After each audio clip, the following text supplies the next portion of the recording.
Yeah, so let's do it. Usually when I do tier lists, I try to pick some middle tiers, like perfectly C tiers.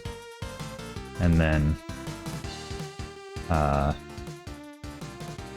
of go high and low from there. I'm gonna go in any order though. I think I'll pick some between games, and yeah, so I've got an emulator here for both NES, Super Nintendo, and then got Wii as well.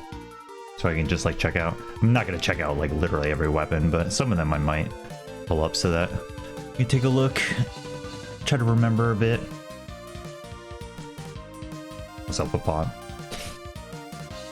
Okay. So when I think like extremely mid tier weapon, so I'm gonna switch this. Yeah, this is fine. Cool. Okay. Very mid tier weapon.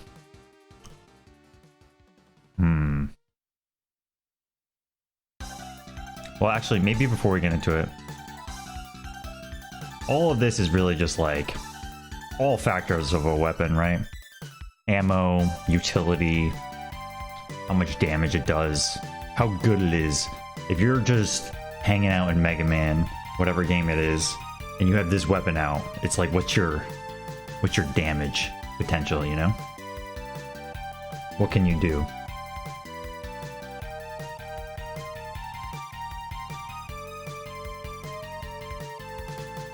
Maybe not even damage potential. Like how safe are you? How generally fit to take on the game are you?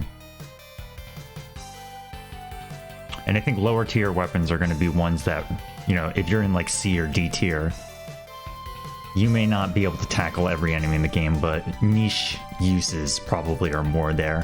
Whereas A and B tier are like, you know, they're super solid. If you have them out, you're probably like really cranking through a lot of the game. And then S is just like that to the highest level. And then E and F are pretty obvious. They're either like super, super niche or they're actually just terrible. Let's get some mid tiers, like perfectly C tiers, what I think is very much in the middle. We talked about this on a stream like a week ago, but my first one is Rockman Forte's Wave Burner. I'm gonna pull this one up, actually.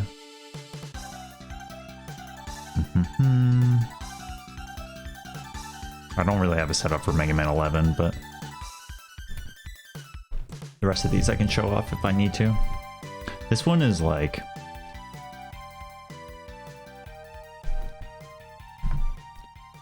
pretty good. It doesn't have that much range, but like its range is pretty lacking, but the damage is really solid. And you can, it's one of those weapons where you can do like, you know, enemy gets iframes and you still have it out. Its ammo usage is not bad, but if you hold it down like this, you can really crank through a lot of ammo. So you kind of have to be careful. That's why I think it's like a really good mid-tier weapon, because it's like you can burn through it pretty quickly, but it is very powerful and it cranks through a lot of enemies in this game, so it's pretty good. All right, moving on.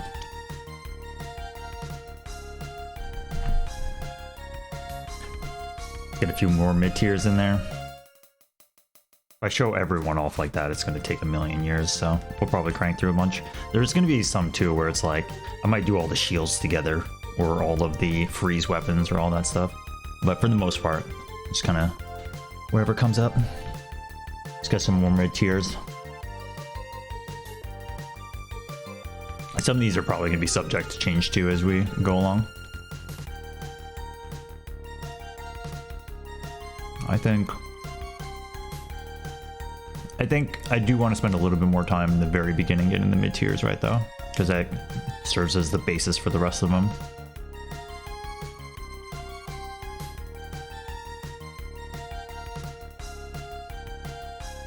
Let's see.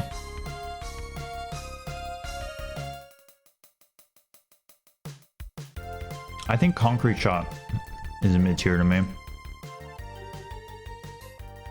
Concrete Shot doesn't have a ton of ammo, but it does a lot of damage, and the utility you get out of it, both for movement and the actual the fact that it freezes enemies is super good. That one's pretty straightforward in terms of like what it does, but its ammo definitely pulls it back a bit. It might be on the lower side of the mid tiers, but yeah, it's good. It's really good. It's just, yeah, the ammo is not as good. Keep going. Let's get some of the earlier ones in here. Some of these are just gonna be hard to place, but we'll talk about them later. Yeah, I think Search Snake is good. This is a good mid-tier one. The fact that it travels, it's like a little weird the way it travels, but the fact that you can spam multiple and like kind of, you know, keep yourself really safe. Hits projectiles, it doesn't take a ton of ammo, like you get multiple, I think it's 2 per, yeah. I think it's a really solid mid-tier weapon. Is it more than 2? No, it's 2, yeah. So you get 56. That's pretty good. Flamethrower, yes. Hornet Chaser, yeah, we'll see. Yeah, Search Snake, right in the middle.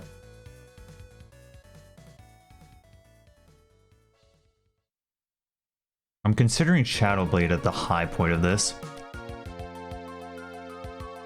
I am gonna put it up here, but I think this one is subject to change.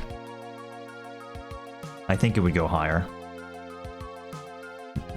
It's not bad at all. Sorry, I'm eating a banana. I'm gonna put it around there for now.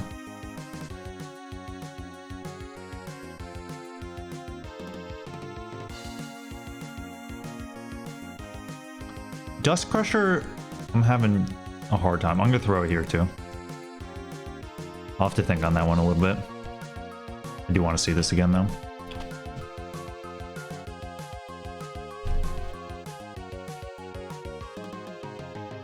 The dust. Like, the debris is not all that useful, but I mean, it kind of can be.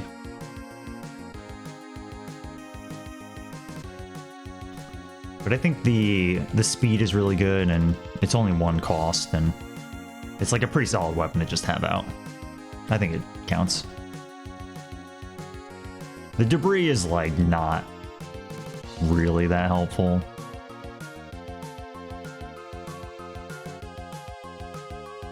But it's pretty good. I think it belongs there. Again, some of these I might move around later, but let's keep going. We're just doing mid-tiers right now. These will get a little bit quicker, because I can be like, okay, this one compared to mid-tier is better or worse. I'm thinking about Crystal Eye. I might come back to Crystal Eye.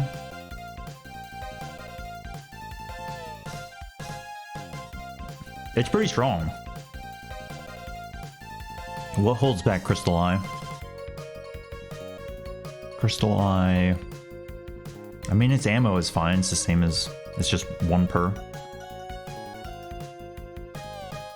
In the same way that you don't, I mean, the debris is like decent for dust in the same way Crystal Eye's extra hits. It's not something you really rely upon, you know? But the damage you get from Crystal Eye is pretty good. And I do think that this is a mid-tier weapon, yeah.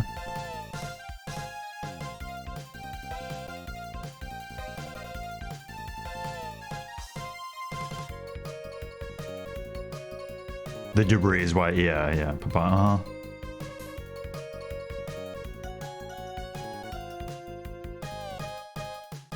yeah, looking at the Mega Man 4 weapons, that is a unique thing compared to the rest of them. Centaur Flash. Flame Blast. I think, let's see, Mega Man 6. Yeah, honestly, Windstorm is probably what I... This one, I'm gonna put on the higher side and maybe. It is really good. But let's see what A and B tier looks like. Because I think that one might move up. But it is good. Clearing enemies off the screen. I mean, it's more of just like an animation, but it is relatively powerful. I'm gonna look at it real quick.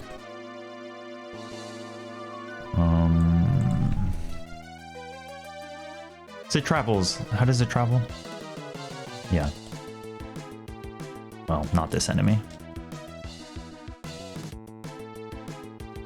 There's one use per, right? Yeah. Getting multiple out is good because it's nice that one hit or one type of hit is that it just does damage, and then the other type of hit is that it clears. I guess the clearing is not really doing anything. It's just a different type of death animation, right? It just kind of looks cool. But I think the damage is okay. I think Mega Man 6 just has other better weapons. But I think all of them are pretty good compared to some other Mega Man games. Well, not all of them, but it's a pretty solid set. Like, compared to Mega Man 5, Mega Man 6's weapons are way better. I think so. Keep going.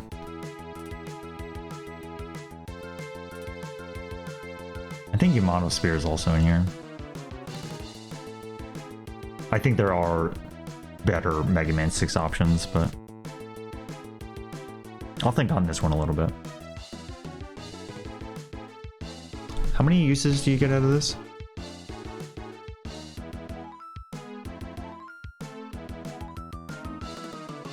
Yeah, one per.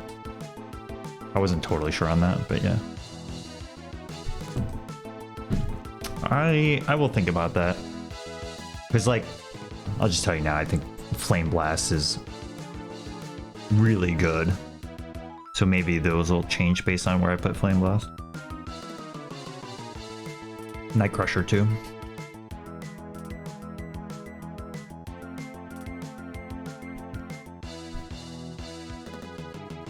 Oh, it's a baseline Vinci, yeah. Alright, Mega Man 7.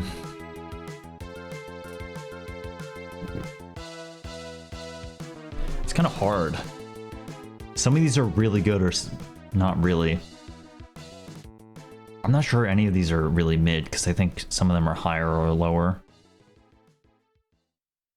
And then there's one which is S tier. I think the closest one to mid tier would be Slash Claw.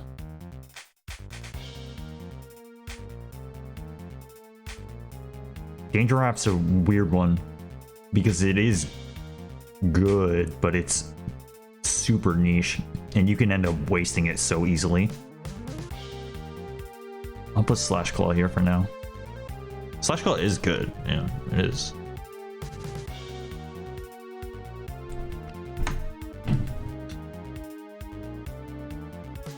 Let's look. Like, the range is pretty real, and it doesn't have that much startup. But it definitely is held by its damage, which is why, like, I think if this move dealt a lot more damage, it would be really high tier, because there's really nothing like that in this game. A lot of attacks in this game are, yeah, like super distance or, yeah, I guess, you know, junk shield. But there's not too much that's nice about clearing strongly, like 2 Mega Mans away, basically. And this hits that area really good. Like, if you're on a platform like this and there's a guy above you, like here, if you had this to be able to, it would be really good. But I mean, you have it obviously, but it's like, it just doesn't deal that much damage. So it's definitely on the lower end, but I do think that it serves a really unique purpose.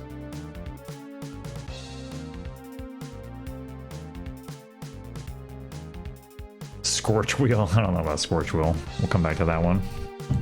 Okay. Yeah, Mega Man 7. Yeah, I think that's right. All right, Mega Man 8. Where Probably rank these the most objectively correct. Oh, you had a high. Yeah, I mean, it is really good. It's really good. I think damage is really the main thing. Damage and maybe the fact that it's 1-to-1 on use. You don't get a ton of use out of it for something you kind of intuitively want to spam, but I think damage is the main thing that keeps it a little bit lower. All right, mid tiers.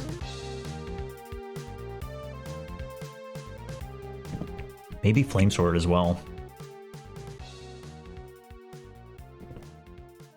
I'm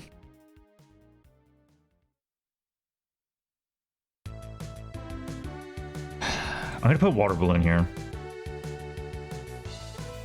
Water Balloon in this game,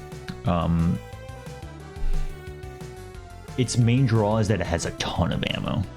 And a lot of people sleep on this move because there are other cooler options. And there definitely are cooler options, but this move is surprisingly powerful. And you get, like, you really get a ton of ammo out of it. I'm gonna throw a, sorry, give me a second. I'm gonna find the Rockman 8 Metal Heroes. Oh. Got a messed up ratio, aspect ratio. Okay, Water Balloon. So yeah, you can like spam it. Oh god. I have a turbo bound to the same key. Hold on. But yeah, you can like really spam this weapon. And if you get Energy Saber, you can have 64 of it.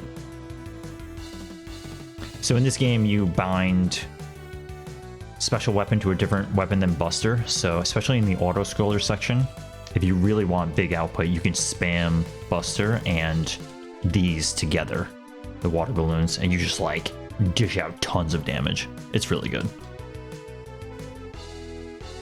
So I think for that reason alone, it's good and deserves to be in mid tier. I'll probably put it a little higher than what it is now, but it is really good.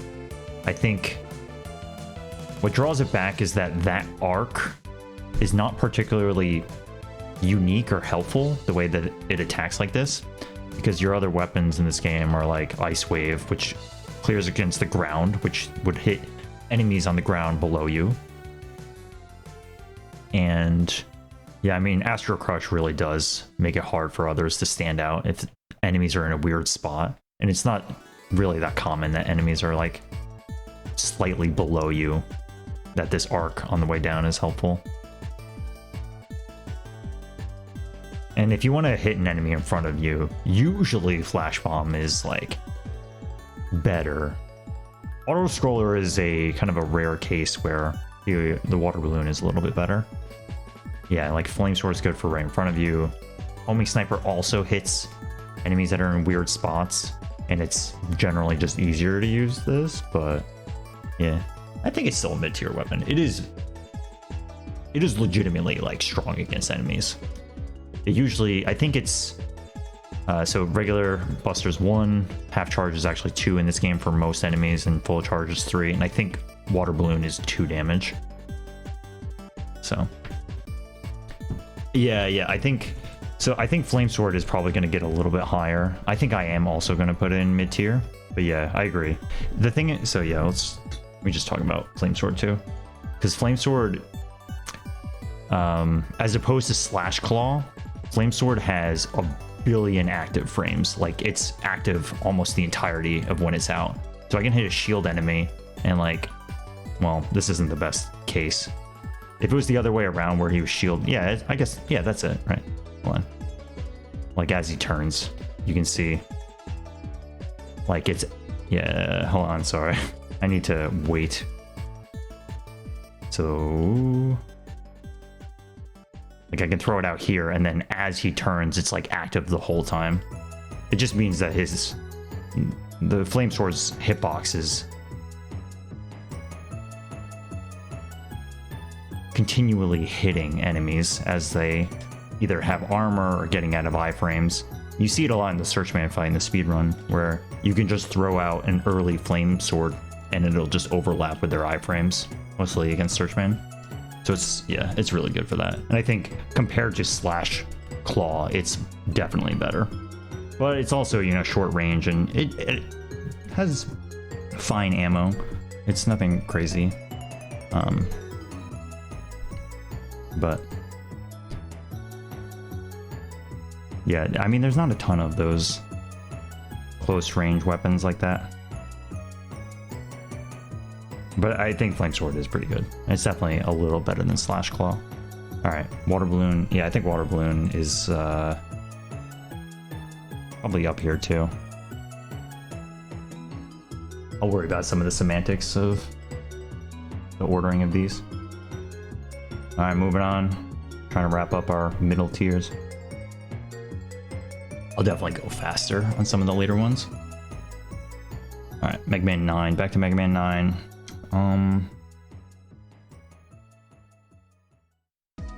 I think Tornado Hole, or wow, Tornado Blow is going to be a difficult one to place. I need to think on that.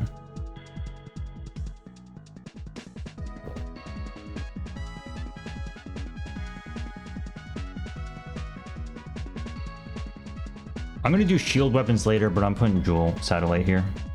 I think Jewel Satellite gets slept on a lot. The fact that this reflects basic projectiles back and deals damage is really huge. I'm going to pull it up here. Pull it up. Mega Man 9. It's one of these weapons that, well, one, you could just move around, right? So unlike Star Crash or Leaf Shield, when you press right or left, it doesn't actually like fire, so it stays with you. Its ammo is okay. I don't know if this is going to be an example. Yeah, I mean, it works. And it doesn't, it won't fade when it gets hit. So it'll just stay out until it tinks with something that it can't handle, and then it goes away. Like, I think, yeah, that. So it's kind of situational, but in particular in Wily 3 in this game, when you have to deal with that really narrow corridor and you've got the Joe Classics firing shots at you, this weapon is like super good. And there's just other uses for it, like the beginning of Wily 1. I think you have to like use your brain a bit to be like, okay, this is an application for Jewel Satellite, but it really is good. So I think it belongs there. I'm gonna come back to shield weapons later, but I think the fact that that's a middle tier shield will help inform the other ones anyways, so I think it belongs there.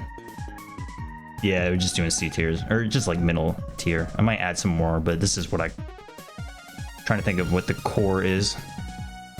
All right, anyone else in Mega Man 9? I think Magma Bazooka might also be here. That one I'm going to put on the higher side because the fact that you can charge it is pretty good. I think it might be the high part of mid tier. It might squeeze its way up to B. Yep, I think so. Rockman's getting inked.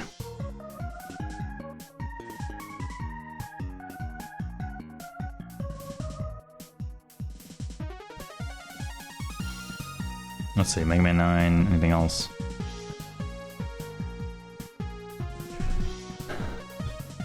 Yeah, Plug Ball.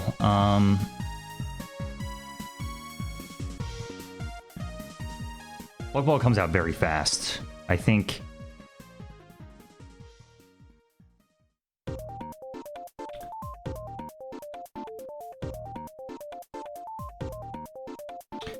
Yeah, it's interesting. I'm like trying to think about what makes Search Snake and Plug Ball different. They're very similar, right? Even their ammo usage, I think, is the same, right? So it's 1-2. Yeah, 1-2. So it's 56. Comes out faster.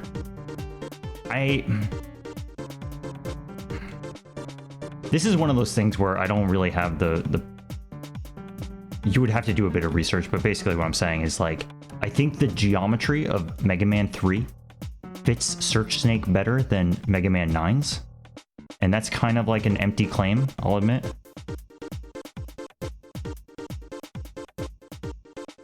And I think for that reason I would put it a little bit lower, but not much. I do totally agree that it's like the same caliber. I almost never see people use this weapon, but it does okay damage, and it is fast. It's just kind of niche. I think the lower part of mid-tier is acceptable.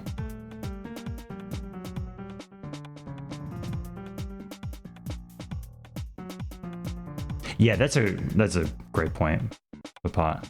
Just the fact that, like, when you fight the oh man, I'm drawing a blank on what the Metal's name is, but the one that's in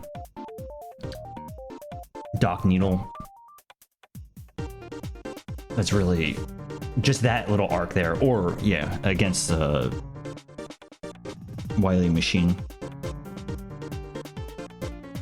Is that called Wily Machine? I don't even know. The kind of spider robot in Wily 5. Yeah. Anyways, I agree. So I think I'll put it a little bit lower, but.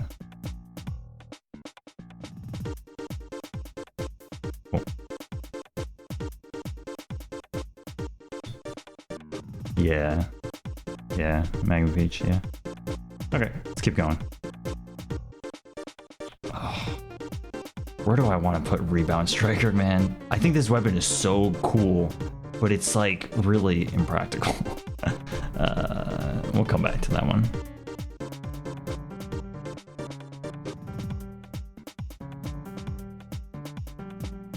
Mega Man 10 has some really good weapons and some really not great weapons.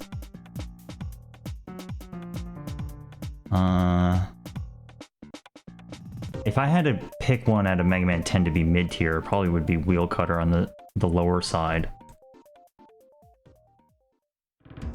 Wheel Cutter's major problem is its damage, but its utility is so cool.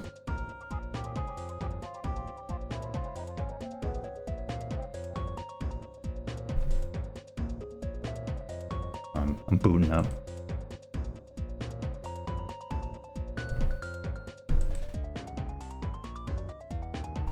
Here we are. Ballet stage. Like, this is truly unique. This is like one of the coolest weapons out there. If there's a cool factor, this thing is like sick.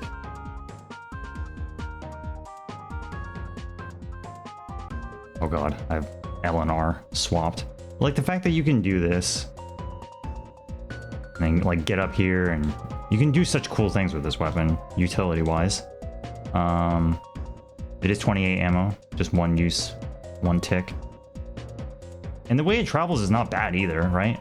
It's like kind of similar to what we were just saying about, I mean, it won't go up like Search Snake and Plug Ball do, but yeah, I think the huge problem with it is that you go up to enemies and you have to use it. I think it's like the same as a Buster Shot.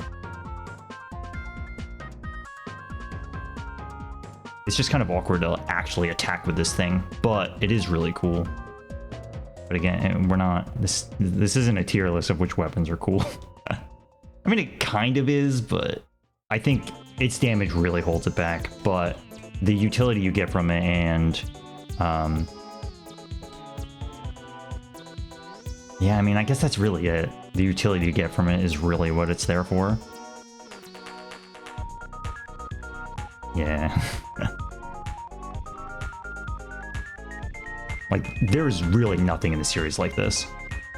And it's not like weird and gimmicky. It makes sense. It just is very unique. The fact, this is something I think people do sleep on. The fact that you can hold it out too. It's kind of nice for scouting. But that's pretty niche. I do think it belongs in mid-tier. Maybe I'll move it down, but I think it's a solid mid-tier choice. In a lot of Mega Man 8 songs. Do I actually have Shuffle on? I actually don't think so. I think we've been listening to Mega Man 7 and 8. Hold on. No, they're not on shuffle at all. Okay. Alright, moving along. We're almost done with mid-tier.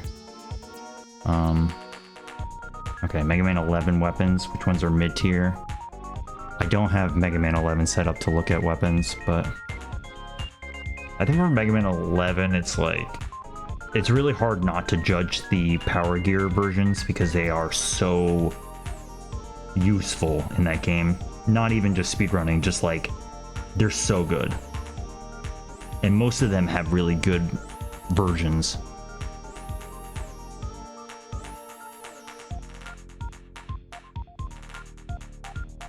I think out of these, the most mid-tier one is probably Chain Blast. I think Chain Blast, yeah. Because it's powerful, and its Power Gear version is like a huge nuke. But compared to a lot of the other, especially the Power Gear versions of the Mega Man 11 weapons, like, some of them are really good. Like, Block Dropper just destroys the screen. Thunderstorm, you can use it twice and nuke all enemies most of the time. Chain Blast is like, you can't do that. But it is very strong. I think it belongs in mid-tier.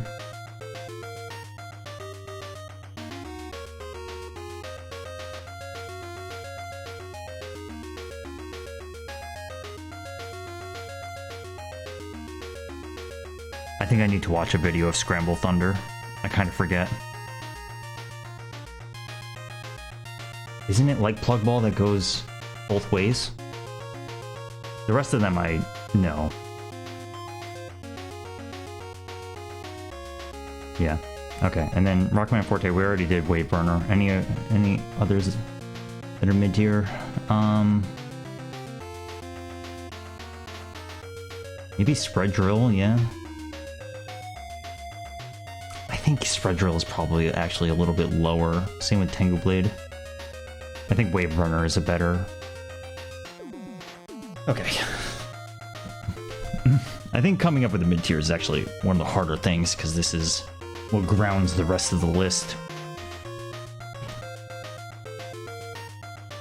I think Wave Burner is probably my, like, super, like, the truest mid-tier weapon.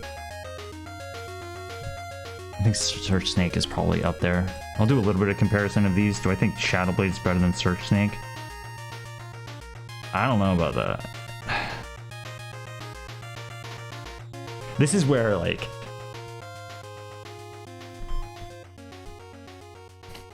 you have to ask yourself how familiar you are with a game like Mega Man 3. Because I think, especially if you played Mega Man 2, you go into it, you're like, oh, I got some version of Metal Blade, and it's not as good, but it's still cool. It's very easy to spam Shadow Blade, but I think Search Snake is better, yeah. I do. I'm a little undecided on these Mega Man 6 picks. Magma Bazooka belongs up there. Flamethrower is, yeah, that's right.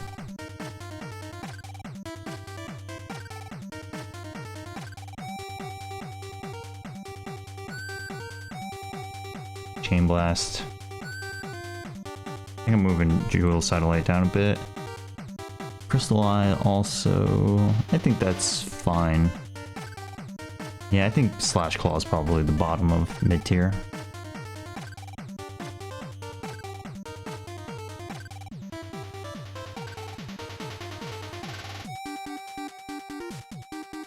Okay, this is good. I think we'll move on. Let's get some bad. Let's get some E and F tiers going. Alright,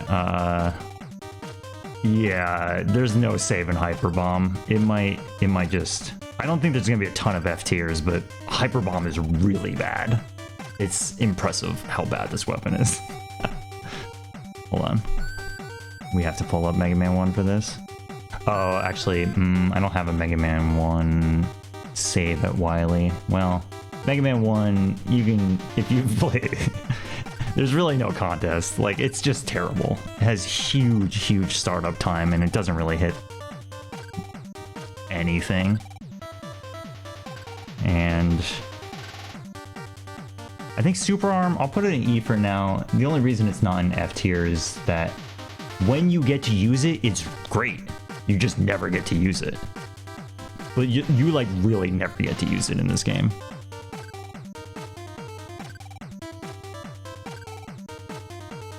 But yeah, Hyper Bomb is like somehow worse. Oh, you agree with Windstorm? Yeah. It's tough. Mega Man 6 in particular, I think, has a very solid weapon set. So it's hard to compare. Alright, what else is trash? Maybe not all the trash ones, but what other ones are trash?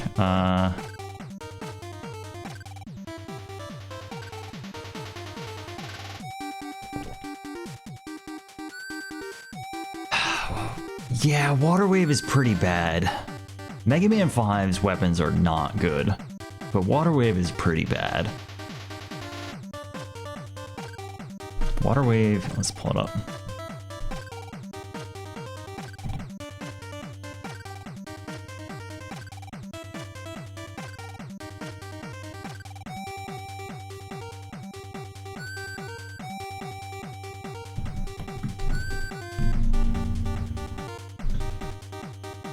Let's take a look. The way this travels. So, like we talked about Plug Ball, right? Plug Ball does this faster and travels up, and yeah, it's like there's so many factors why Plug Ball is better than this. One, look how much ammo this takes. 2 ammo. I can do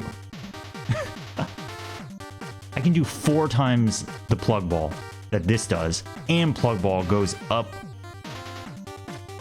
the side, and it doesn't all, yeah, like it literally, did you see that? It missed the Tondale. It missed because it arced downwards. That's like terrible. The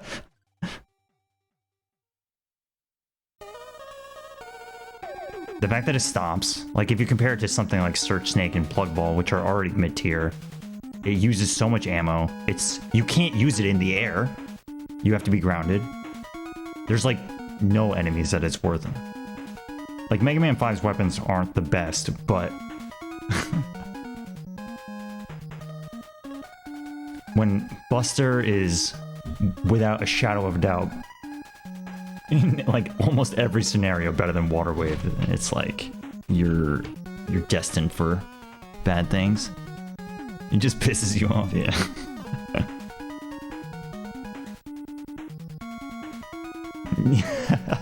Yeah, you're right, Brad. I don't know how many times it'll get used, but yes.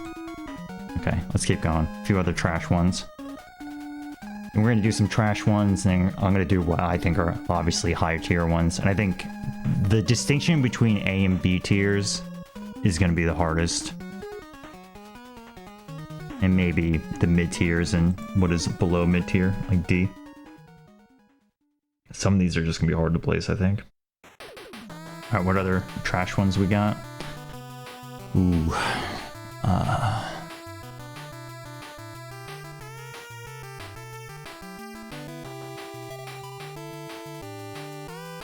I'm gonna place this here. It's such a meme that people hate this weapon, but it's not good. It's definitely not a good weapon because its damage is so bad. But its arc is pretty unique.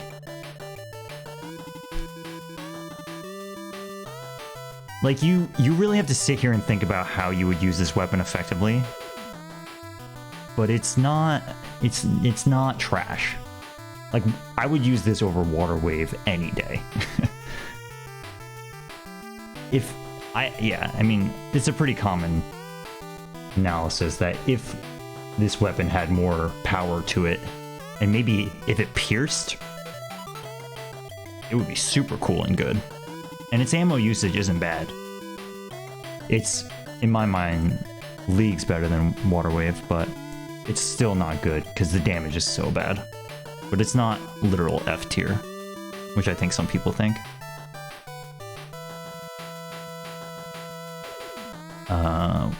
What else? Any other bad ones? We're talking real bad. Freeze Cracker. Freeze Cracker is definitely bad. Definitely bad weapon. This thing does no damage. Mega Man 7 has a pretty solid set as well. This thing, like look at this. The 3 hits. Yeah, like if you... Yeah, actually, this Peter Chi enemy is like the one enemy in the speedrun that you get to use Freeze Cracker on in Burstman stage. Because it's... If you can... Exactly. If you can hit with the debris, it's not terrible. But so much of the time, it's this. This is your experience. You just dump all of your ammo and you do nothing. Like, look at that. That's insane. Like, this enemy has a lot of health, but it's basically just like a 1-to-1 buster shot. Like, look. This is the experience of using this weapon.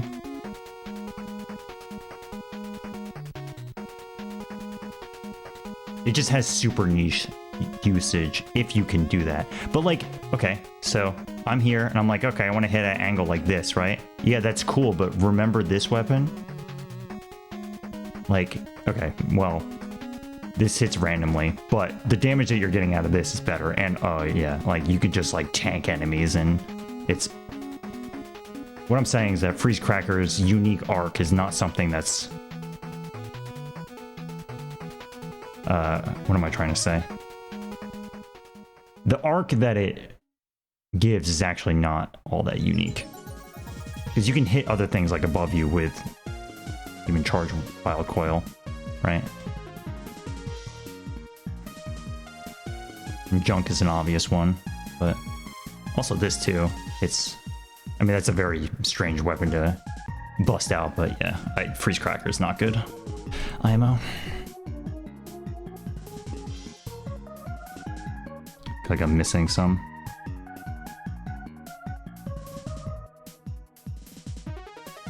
Other bad ones. Let's just talk about this weapon. Maybe we'll switch to a controversial one. Topspin. Topspin is like... in the hands of the right person, so powerful. But in the hands of the everyday layman, it's... You shouldn't be forced as a casual player to risk contact damage heavily.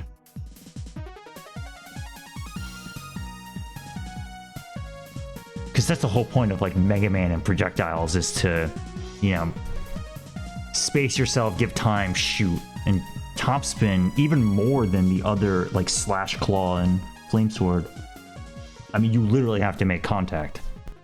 And that is a tall ask. And although the damage is really good, it is unique in that it is extremely good damage, whereas a lot of the other Mega Man 3 weapons, yeah, you know, like Hard Knuckle, Gemini Laser, they're kind of like big damage, but a little bit slower. And it takes a little bit to land multiple hits for, you know, someone casually. And like Magnet Missile is cool and pretty powerful, but if you spam it, you end up wasting a lot of ammo. All I'm saying is that you don't have a ton of high-speed nukes. But the average person is just not going to be able to know how to deal with Topspin, and they're just going to end up taking a lot of damage and draining all of their ammo. But it's tough because it's like, it's not bad. Like, I'm looking at Power Stone and D, and I'm like, Topspin is definitely better than that.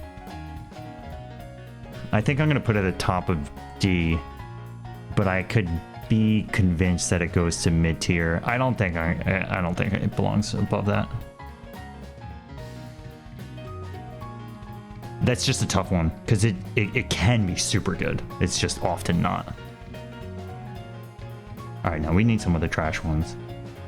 Low tier.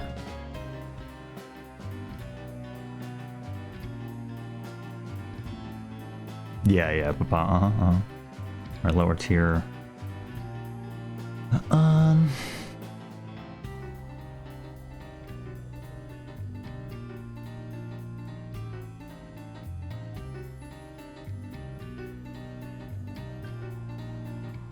Yeah, alright. This is... Spark Shock is super bad. I think I'll put it in E. But it's really bad. No damage. So the idea is that this is a stun type weapon. And it's supposed to just freeze enemies, but compared to Ice Slasher from Mega Man 1, this tinks a lot of enemies. And one of the hugest drawbacks is that while it's active, I can't swap my weapons, which is probably what puts it in such a different tier below Chill Spike. Because with Chill Spike, you can land a Chill Spike and switch weapon and destroy the enemy. But here, it's like, you land it, and you don't get to pass through the enemy. And you can't switch weapons. It's terrible. If you could pass through enemies unfazed, look at that spray.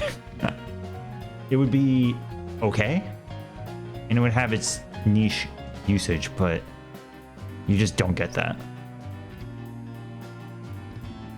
I think it's really bad. Yeah, major drawbacks is that you can't change weapon and you can't pass through enemies. It's like, what's the point? And it does no damage. That's a pretty bad trifecta.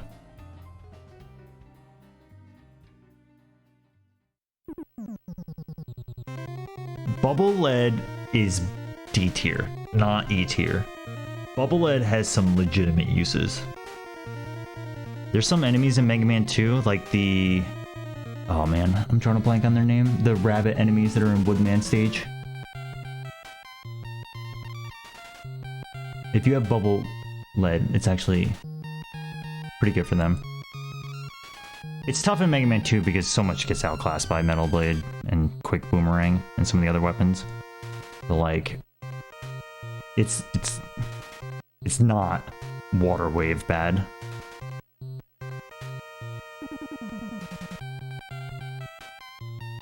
Yeah,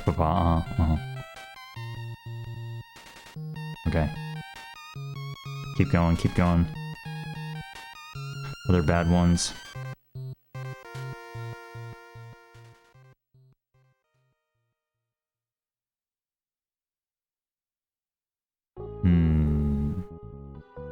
Send me home, Aquaman.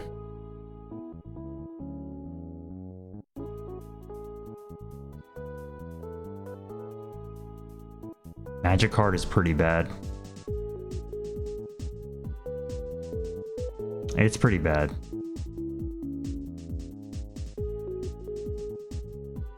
It's the same tier as Freeze Cracker. The damage is pitiful. And the range is like not interesting, basically. Oh god. Hold on. Yeah.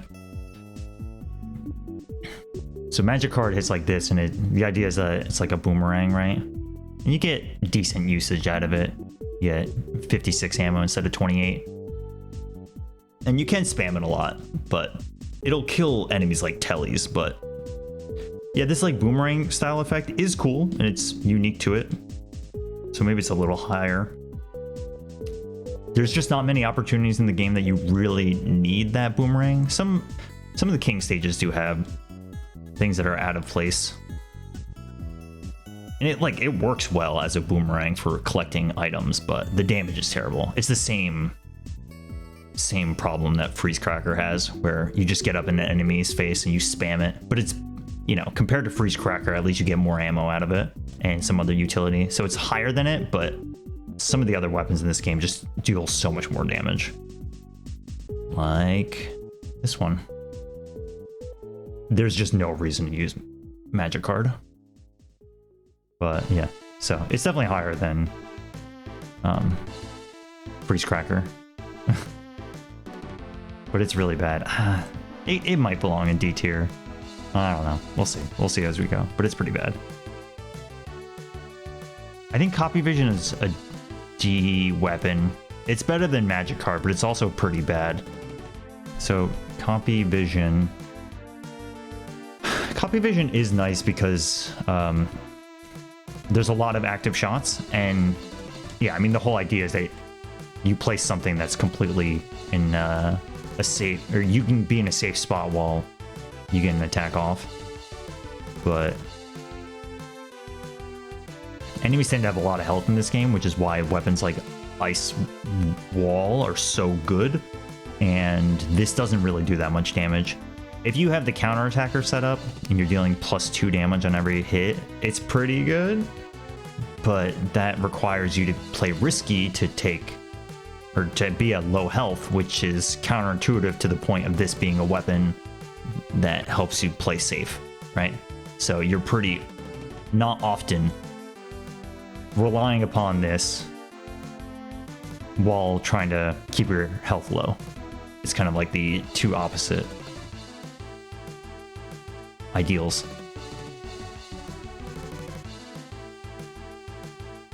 Like there, it's, yeah, like usage like that, right? Like you got an enemy, you kind of come up, you put it up there. It's definitely better than Magic Card, easily. I think it's solid D tier. I'm gonna put it higher. I think Topspin belongs at the highest part of D tier for me, but yeah. Power Stone is... I think Power Stone is probably bottom of D tier, but yeah. Okay.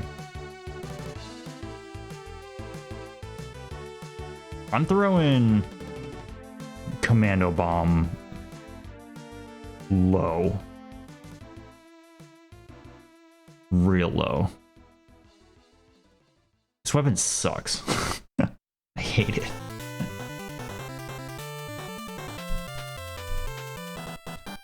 Commando Bomb, just like, it costs 3 ammo. This effect of hitting enemies like this, it's kind of like in fighting games, how there's two similar characters and one is just a little bit better than the other. So it's like, why would you ever play the other one? And I think about this, like this concept comes up a lot, like in Pokemon, right? At the end of the day, every Pokemon is interesting and unique because they have abilities and moves outside of their raw stats. And if you were just comparing on raw stats, then you would always just take the one with the better stat distribution. And I think there's like kind of a similar concept where there's just weapons that straight up do the same thing better, easily, that you would not, like, in what scenario am I, you know, dealing with enemies right in front of me, I'm gonna like bust out one of these when I can just, you know, triple blade them to death and quick swap. Sorry, my LNR is switched on this emulator, which is I can't quick swap. Anyways, there's like no point to it. And like this,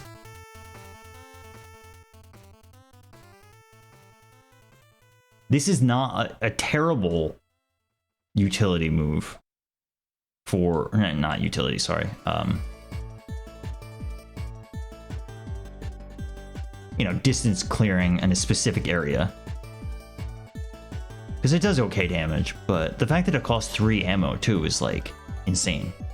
I think it would be different if it cost 2, and the fact that the bomb itself does pitiful damage as opposed to the blast is really bad too. So I think it's like a pretty bad weapon. I think it belongs way down there.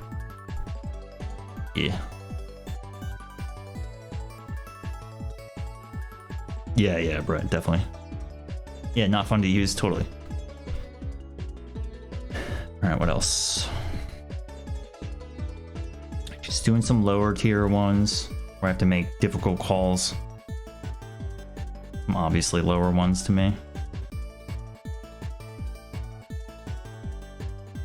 All right. Yeah, napalm bomb. It's pretty bad as well.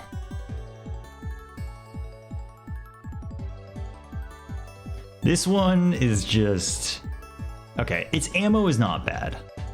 1-to-1 ammo is not bad. There are some times where you can just like throw it out. It's kind of like it's sort of doing what it's intended to do, right? Which is that you like throw it out and then you kind of like hide and you wait for the burst to happen, right?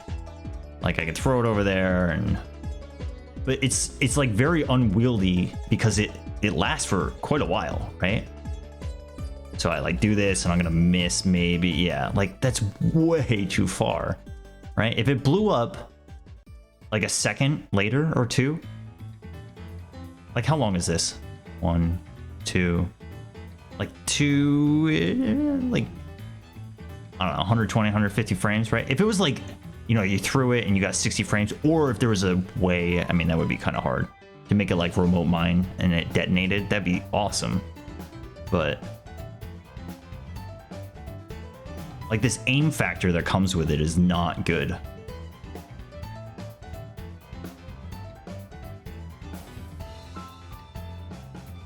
And because Buster is so good in this game, it's like, if I can just hit you like this, why would I bother with this weapon?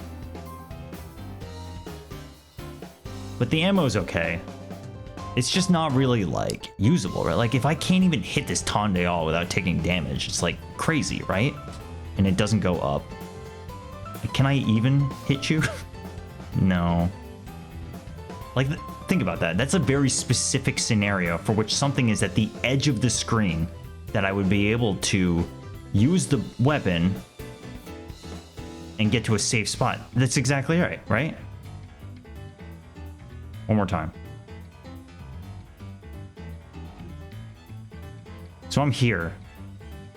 And say something is at the edge of the screen. If I just do this, it won't even blow up, which means that I need to use it and go to the right in order to see it land. But it's like, why would you do that? The point of the weapon is to have long distance so that you can stay back and let something detonate. But the fact that I have to use it and then advance the screen means that an enemy has to be somewhere around here for it to be worthwhile at all.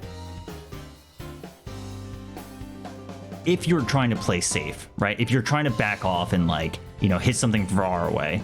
Now, if you, yeah, totally. Like it does, it bursts on contact for sure, right? But why would I get up in somebody's grill to spam a weapon like that, right? That's exactly what happens, because it's like, you can use it like that for sure. If you, yeah, I mean, there's better options to be right next to an enemy than that. But I think the fact that you have to hit a grounded enemy, right? Because if it's in the air, you're not going to hit it from a distance. So if you wanted to hit something in the air, you'd have to get really close to it and it would have to contact. Otherwise, it's going to travel and you have to adjust your screen. And I think, yeah, I think the fact that the Buster just like does so much more really hurts it. Yeah, it is true. Maybe I should have added the Buster from each Mega Man game. This Mega Man 5 would definitely be high.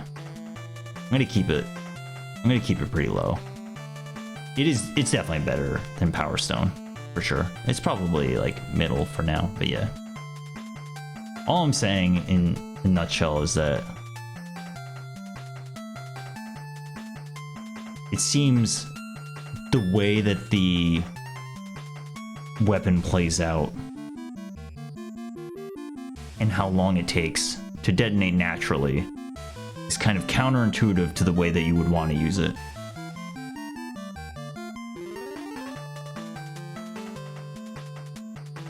Yeah, you're right, no, I definitely could have added those or added those.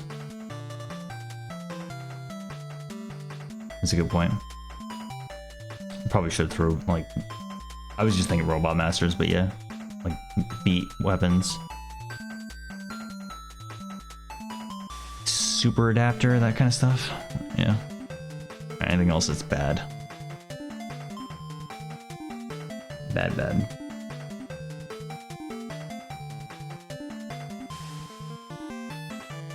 Nah.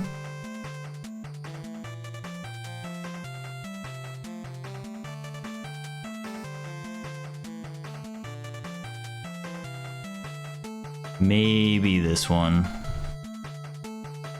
We might have to have a discussion about this one. I don't think I know the real capabilities of this weapon, but my humble interpretation is that it's quite bad. The ammo, especially compared to other good shields, the ammo is like a serious problem. And it doesn't really do damage. And it's not just this enemy, it's like every enemy in this game. I mean, the fact that it just costs 4 ammo to take 1, when you compare it to Jewel Shield,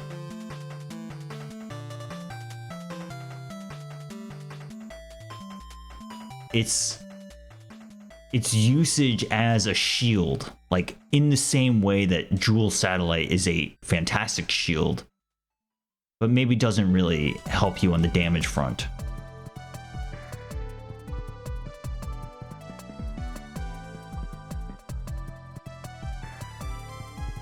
Oh, you guys, Mega Man 6 crew, you guys think it's good? I think ammo is a real problem. But I don't think that you would be using this compared to the other weapons for damage, right? Like, yeah, if it's gonna do the same damage as Flame Blast, then why? Like, you wouldn't use this for 4, right? Of course not. I'm saying, like, shield type weapons should be mostly evaluated for their ability to shield.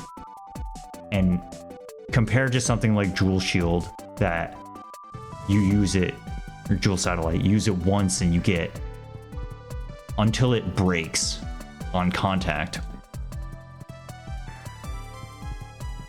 it'll stick around.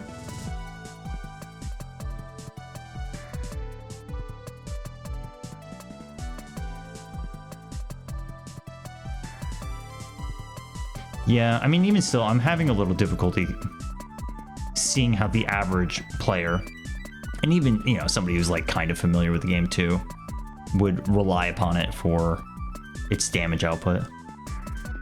But yeah, ammo really holds it back. I think it's a different scenario if this costs 1 or 2 ammo. But 4 is pretty atrocious. But yeah, no, I respect the fact that it does decent-ish damage. Right. Like, there's probably uses for it. Oh, time's up. Junk Shield? No way. Junk Shield. We're getting the high tiers sometime. I'm gonna put it in D tier. I don't think it's like that bad. But yeah, like, I can't be convinced that it's better than Jewel Satellite. Definitely not.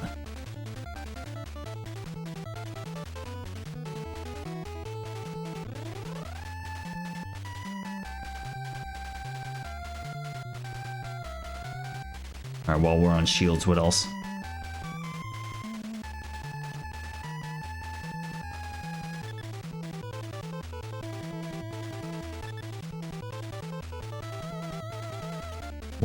What else? Yeah, we're gonna have to start making some tough calls, some disagreements. I just want to be mindful of there are some weapons that I know a little bit less than, which is why I had the emulator up to make sure. Try to see.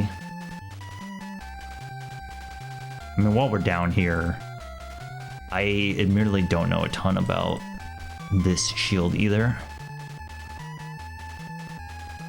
But in my mind, this one is worse.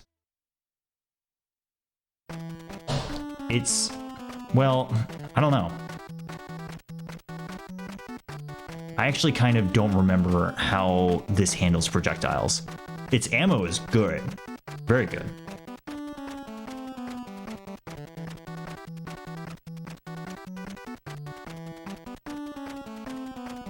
But yeah. I'm not sure I can find a projectile enemy. Maybe the skeletons. Yeah, I mean, that's not bad. The fact that it's one to one. But again, like comparing it to something like Jewel Shield that just does this for free, That's a pretty big consideration. I don't know this weapon's damage output. Maybe I should. But I don't think, yeah, I mean, I'll take your word for it about, yeah, if Plant Barrier has the same damage as Flame Blast, that's pretty serious.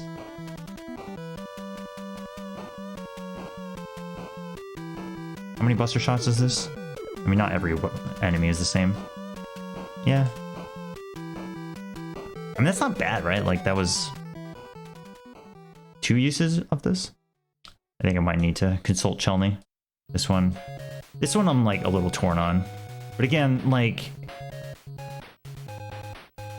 shield weapons should be used as shields, right? That's their point. It's not about damage. It's like a little bit about it, but like what makes the Junk Shield so good is that it is extremely good defensively and it's extremely good offensively. You think Jewel Satellite? Yeah, from how much I'm raving about it. That's, yeah. I think we have to compare. The thing is, it feels still mid-tier to me because the A and B, and especially the S weapons, belong up there because they're so good to use that even the best among shields that are not Junk Shield and Water Shield, I guess, which is Jewel Satellite, is still just a shield. Alright, I'm gonna put it in D tier as well. But that one, I don't know, we might have to come back to shield concept in a bit.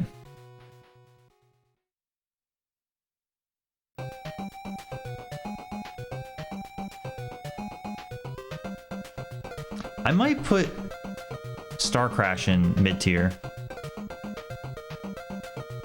Let's just go through shields now.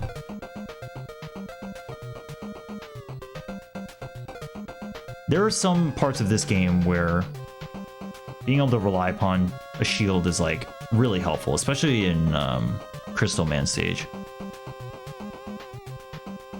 The fact that you can move around left, right, and you don't use it, but you have the ability to eject it as a weapon if you feel like it is good. And if you eject it, it uses less ammo than if you make contact and get rid of it. 2 versus 3.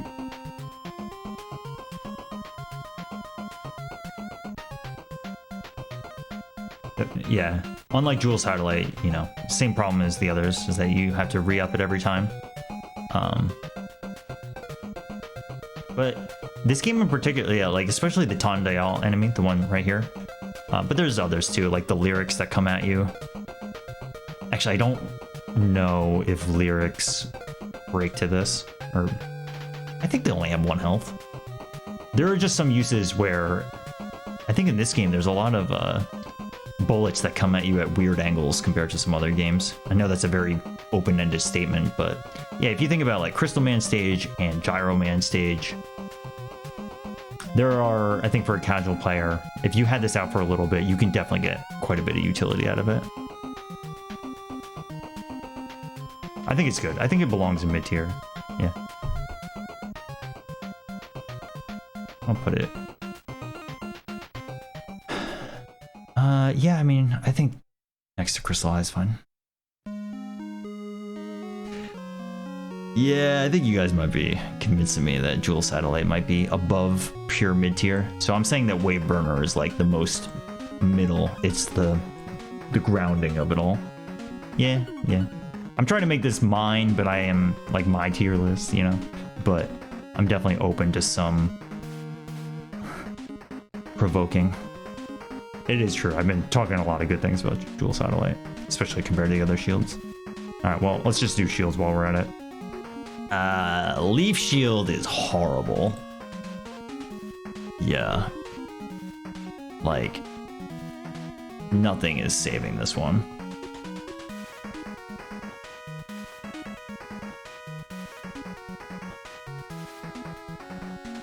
Oh, please. Well, I don't know. That's probably overstating it.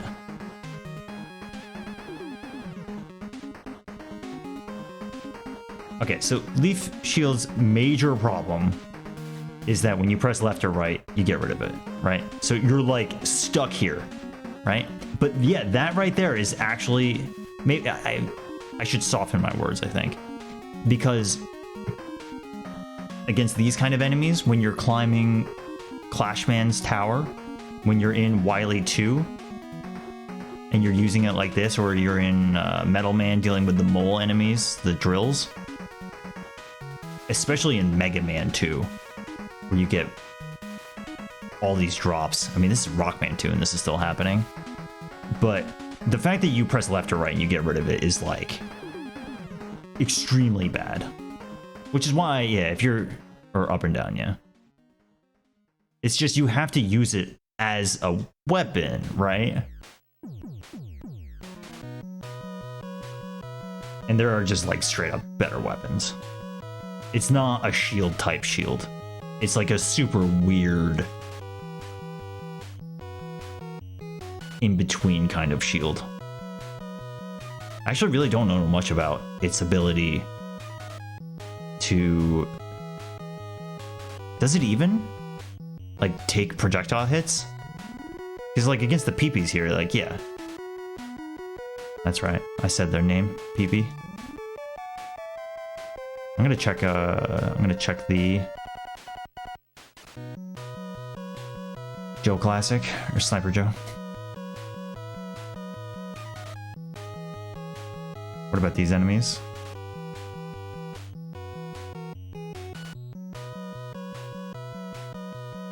The toothpaste.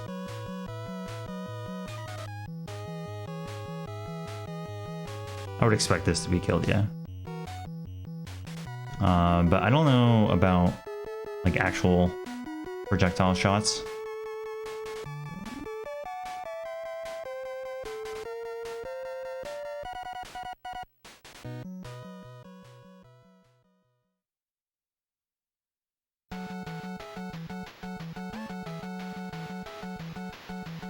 Yeah, no, I didn't think so. I just want to check. But yeah, like, that's what I mean. Like, you use it as a weapon, right? And it has active hitboxes to take out low health enemies, but it's not a guarantee.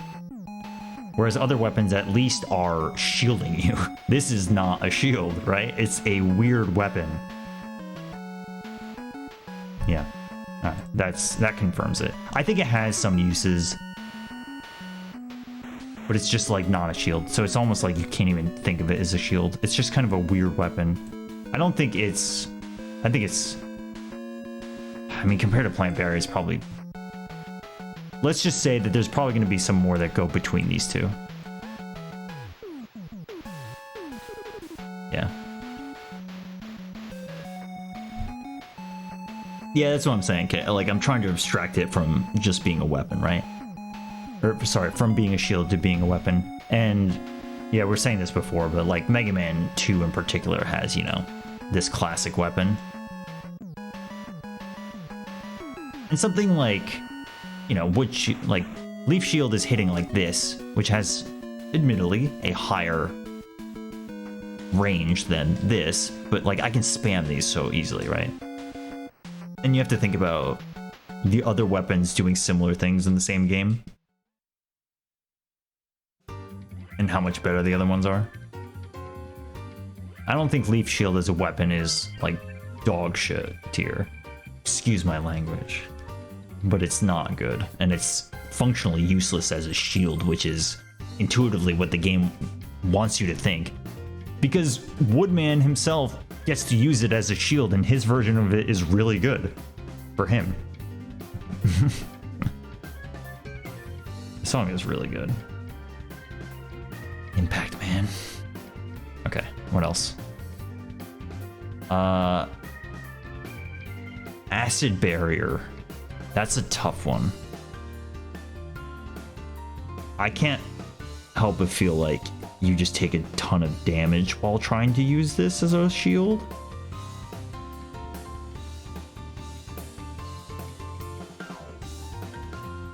But it definitely absorbs hits. It's definitely below mid-tier, but it's like, I think it does have legitimate uses.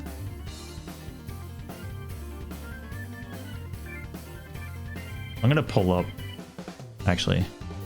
Yeah, this one, I admit that I have a little bit of a lack of knowledge on some of these. Most of the Mega Man 11 weapons and their Power Gear versions I know, but Scramble Thunder and Acid Barrier, I'm a little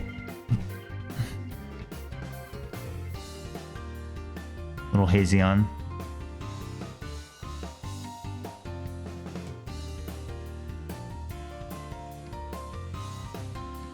Here we go. YouTube content. Can you beat Mega Man 11 only with only Acid Barrier?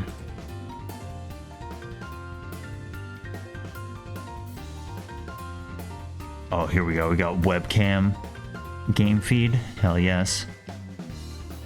But yeah, it's a kind of shield where if you use a power shield version, you get a projectile with it, which is great, right? That's a lot better than most other.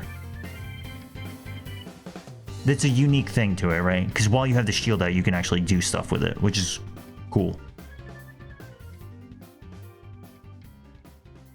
And it does functionally work as a shield. I think it is one of the, compared to other shields, you know, it's hard to compete with Junk Shield and Water Shield.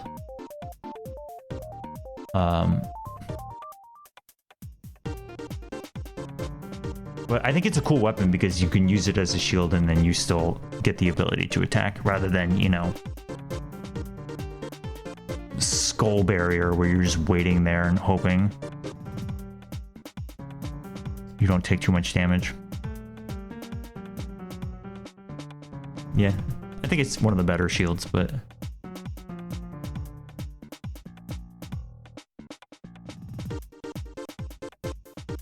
and I think it's reasonable to use your ammo towards the Power Gear version pretty much all the time. Whereas I'm not sure that's the case for every weapon in Mega Man 11, but there's little reason to use the regular version. Okay, I probably should speed this up a little bit. Might be here a while. I'm up for staying up for a while, but okay, I'm gonna place it. I don't know if it's in mid tier.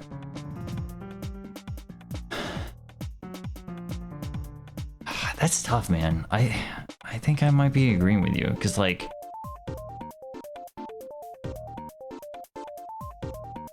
agreeing with you guys about Jewel Satellite maybe getting bumped up, because some of these are pretty okay.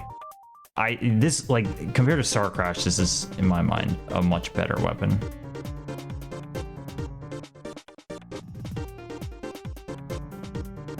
All right, you know, I concede. I think I will put Jewel Satellite here. And I think I'll put Acid Barrier a little bit higher then.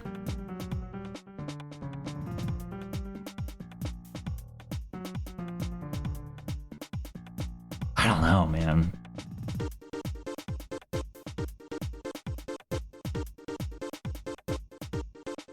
Acid Barrier. In its Power Gear form, it is really good. And I'm saying that there's no reason not to use the ammo to put it into Power Gear form.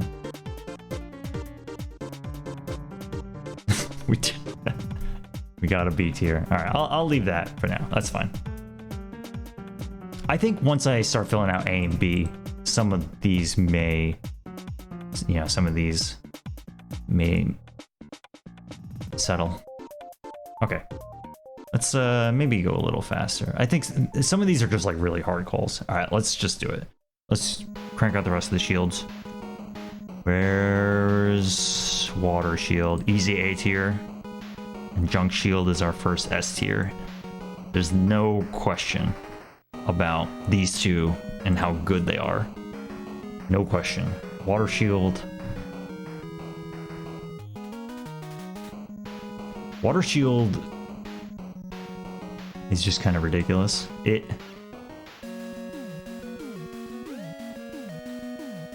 it's somewhat steep on ammo, but each orb, each ball of water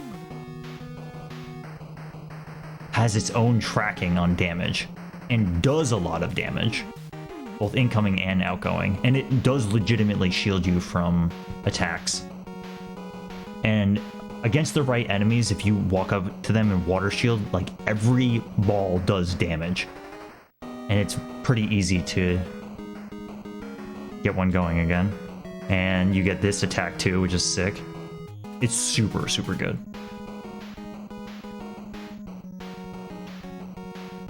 It's like a combination of a fantastic attack, something that actually shields you from different types of attacks, not only projectiles, but incoming enemies, because it does so much damage. And then, yeah, if you want to get rid of it before you change weapons, you can just let it go. Really, really good. And then, of course, Junk Shield is just infamous.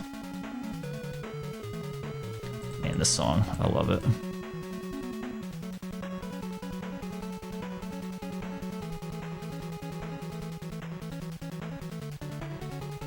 Yeah, it's a similar concept, right? The explosion, or whatever you want to call this, using it. The TAS for the speedrun of this game uses this heavily, because you can use it while climbing ladders and not lose any time and hit enemies, which is kind of cool. But yeah, like just the raw amount of hits you get off of this thing for, like, this enemy has a lot of health, and even 3 uses of it is pretty good. What's its ammo? Yeah, it's 3, I think. But like, against so many regular enemies, you just have no fear. And even if it starts taking out parts of the shield, like, you're still safe for a while. Like, even with one little node like this, compared to Water Shield, the way that it oscillates around your body, it's just so fast, right? Like, it'll still keep you for a while. And like, the ammo is not that bad. But compared to Water Shield, which is already really good, the fact that you don't lose any part of the circle, right? Until you get really low on the use, like this. But it's still pretty good, whereas Water Shield will start to, like, here. If you have Water Shield out and you lose, say, like half of them, like this, right? Like, look at the difference. Water Shield at the bottom, I'm vulnerable like half the time, compared to Junk Shield, which will protect you against, well, one, it'll hit more often when you're close to enemies, and it'll protect you. And I think, like, particular to Mega Man 7, you can use Junk Shield in so many scenarios against enemies, and that is true in Mega Man 10, but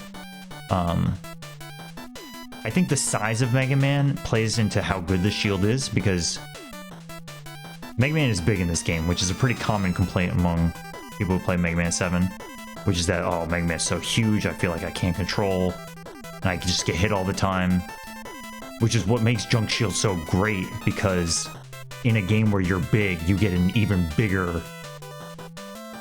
shield to protect you. Alright, here we go. First try, ready? Not quite. I think there are other S-tier weapons that are better than Junk Shield, but not many. It's pretty clearly better than most. And I think Water Shield is fantastic, but it's not Junk Shield.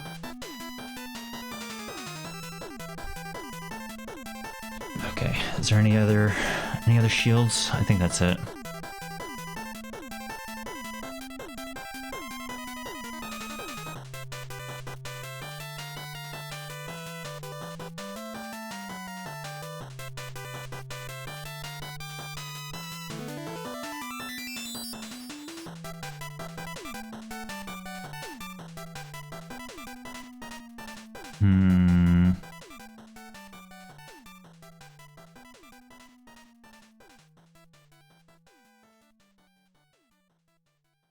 Firestorm?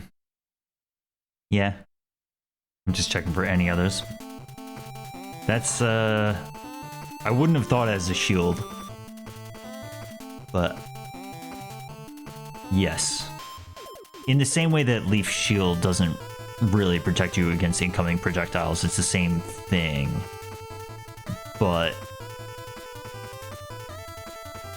I'm putting this in B tier because I think it's good. I think it's a solid weapon. It is not Thunderbeam good, which I'm just gonna throw in A. But it's pretty good. I'm not sure it's great as a shield, but it is good.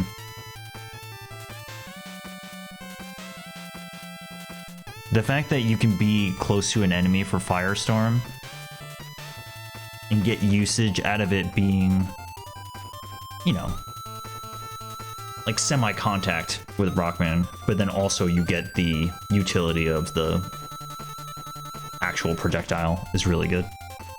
I think it's pretty solid. And it, yeah, I mean, as you see in Wily Machine, it has a lot of active hitboxes. I think it belongs up there. Thunderbeam is just like an easy choice for A tier. I don't think there's too much to talk about. It just, you get a lot of ammo out of it. It hits 3 ways, super strong. If you use the select glitch, it's even more busted. Yeah.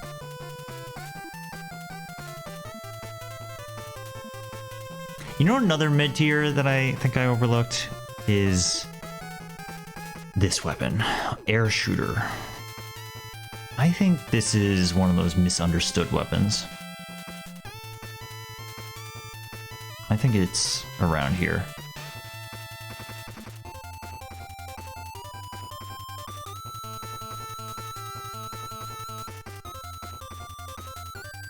It hits certain enemies really strong. In particular, this game has a ton of sniper armors, which are the big enemies that are in Flashman, Heatman at the end. Air Shooter is like extremely good for that, and compared to other weapons where, I mean, if you're good at mashing, you can just buster them down, but it still takes some time. But if you walk up in the face of a sniper armor and you just unload one of these, you just crank out damage. And it has some legitimate uses like that. And I think this arc is, I mean, Metal Blade unfortunately does cover it, but it's really the only other option that does. Which draws it back from being like a B or A tier. I mean, its damage is good, it's mostly, yeah, it's ammo. It's just so easy to spam this a few times and miss and then feel like you're a third down. You don't really want to use it anymore. But it's good, you can use it against Woodman.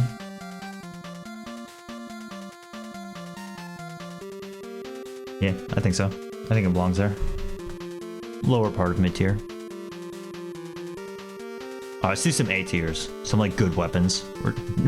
We've been talking about mid tier weapons and bad weapons. Talk about some solid, good weapons. Magnet Missile. I'm gonna throw it in the top of B. The only thing that keeps it back is it's 2 ammo. I think it's 2. It's more than 1, but I don't think it's 3. I'm almost positive it's 2.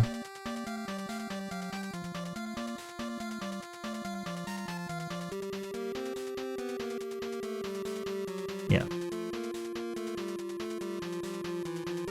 But when you're in a bind and there's a lot of enemies and you just need some tracking and you just gotta like crank out, like this is it. You might burn through all your ammo, but it is extremely reliable for just bursting like that. I think it's really good. But yeah, the ammo situation is its main problem. But it hits so many things in Mega Man 3 well. It's good. It's good. Let's see.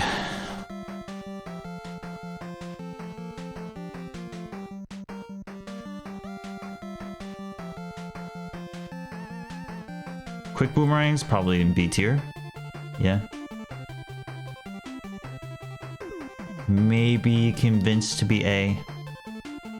But it's very solidly above mid tier. You get tons of ammo out of it. It hits a little weak compared to probably other B tier weapons, but it's... you get so much ammo out of it. Like, I don't know if people know this, but if you're in, so watch, ready? We have quick boomerang, 1, 2, 3, 4, 5, 6, 7, 8, right? So it's 8 usage, so I'll load state again. So if I have quick boomerang out, I think this is the way it works, is that if I do 1, 2, 3, 4, 5, 6, 7, and then I open the menu and close, I believe it starts recounting. Yeah, 3, 4, 5, 6, 7. So you technically have infinite as long as you keep track. And the same is true for any other weapon that's like that. The 1, 2, 3, 4. If you do 1, 2, 3, and then you pause, it just recounts. So you really just never run out if you kept on top of it. So, I mean, one, if you're using quick boomerang, like, you don't really need to think about that because you're barely using ammo. But between that and Metal Blade, like, you really should not have ammo problems if you're using those weapons. And that's pretty big. All right, you're waiting for the next F tier. And we'll see. Part of E tiers might be coming down. Spark Shock is looking pretty rough. Okay, let's keep going. Like solid A tiers, B tiers. I'm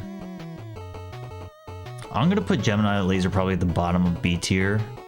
Probably next to Hard Knuckle. And Needle Cannon is probably like slightly better. Needle to me is one of those weapons that I think, like, there's just flashier options. But Needle has some good benefits. Its ammo is good. I don't think the same thing works in this game. 1, 2, 3, 4. 1, 2, 3, 4. 1, 2, 3, 4. Yeah. So that does not happen in this game, like Mega Man 2.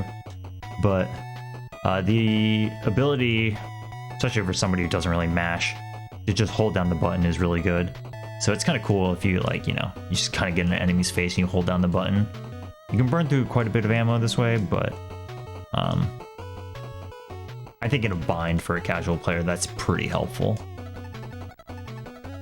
And the fact that you get a little bit of variance on where it goes compared to the Buster Shot, which is straightforward.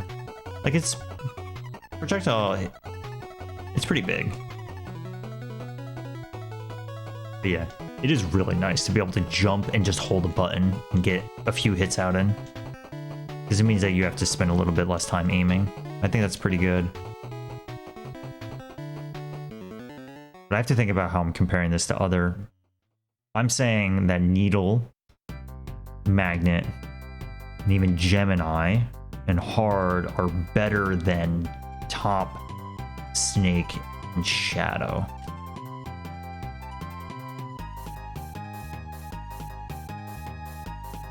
That's tough. I don't know. Shadow Blade. Is this placed appropriately?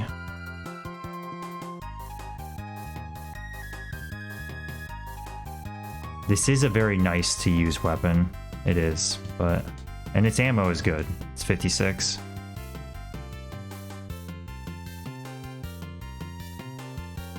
I don't know if I would... Yeah, no, I think Hard Knuckle needs to come down. It is... Yeah, it's powerful, but it's like... It's... Yeah. I think that's misplaced. Gemini Laser, though, I think is very strong and has extremely good uses. Like, it's... You do have to invest too for it. Yeah, I don't know. I think I am going to move Shadow Blade up. I think it's too low compared to some of these. But Gemini Laser is like a mini nuke. You pay the price if you miss, but it is very powerful. Whereas, yeah, no, Hard Knuckle needs to come down. Magnet is where it is. Needle, yeah. Okay, I'm going to rearrange. I'm going to move Shadow Blade up. I think that was wrong. And Hard Knuckle needs to come down quite a bit. I think I will put it here.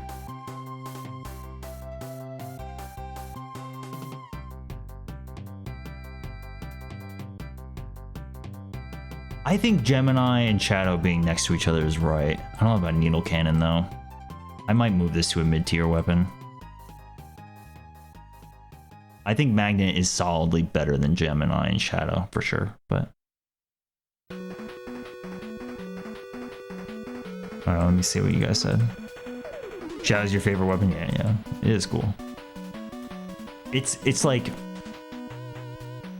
It's so easily overshadowed by Metal Blade, but... It's like a fair version of Metal Blade. You have a freeze cracker complaint. I see. The forum is listening. It's currently placed at 3rd worst. Yeah, okay. I feel better about this. I think, yeah, I put Hard Knuckle way too high. It is powerful, it is, but it's just like... There are better options. Alright, let's keep going. We're looking for solid A and B tiers right now. Broom Boomerang, I'll put it somewhere in B tier. Yeah.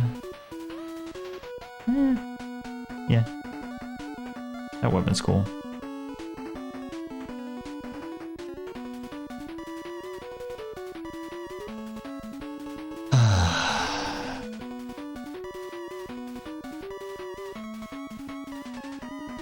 Aeroshot is an easy A tier.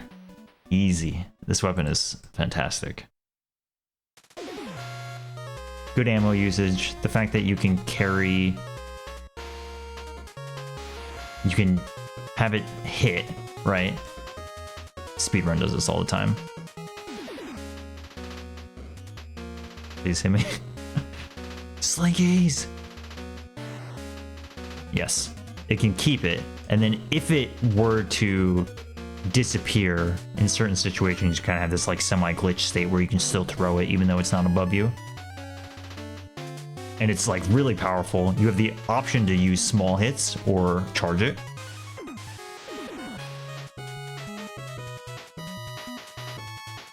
And yeah, it's a very unique thing to have an active hitbox directly above you. That's a very unique thing. Like shield weapons will do that, but not to the degree of this. Yeah, there's that glitch state.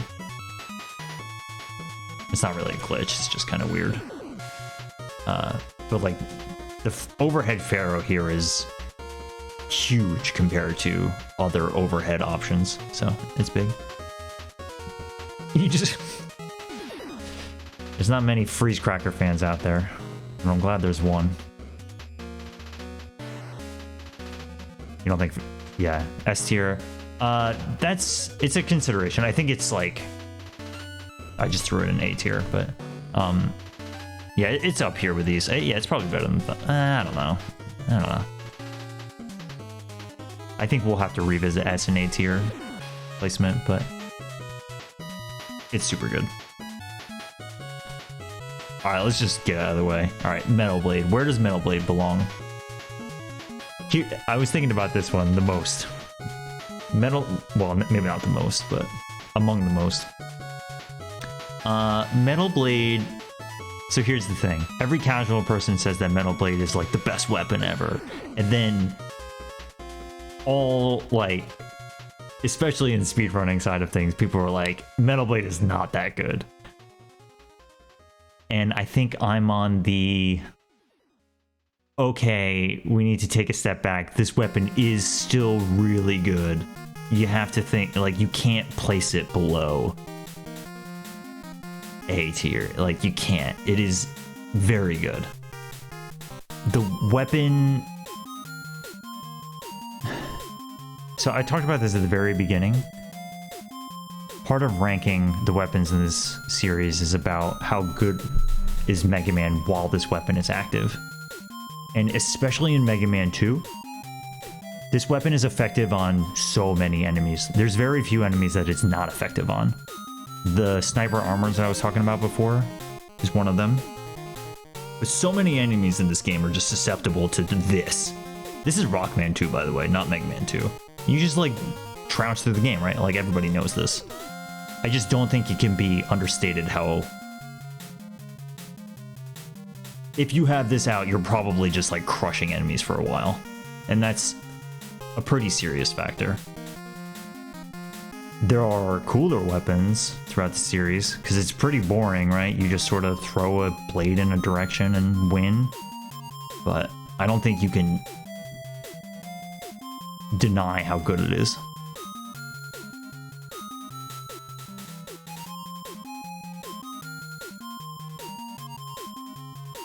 I don't think I need to belabor that. Tinking? I mean, yeah, tinking anything in this game is kind of bad because you have to sit there and it is kind of annoying, but yeah. Eggman 2 has a lot of weapons that are effective against certain enemies more than others, and Metal Blade tends to just sort of always deal okay to good damage. Yeah, like I was talking about, like you can use Metal Blade on those rabbit enemies that are in Woodman stage, but you can use Bubble Lead and it does twice the damage. Whereas Metal Blade is like often going to hit most enemies, but it may not do a ton. Not this one though.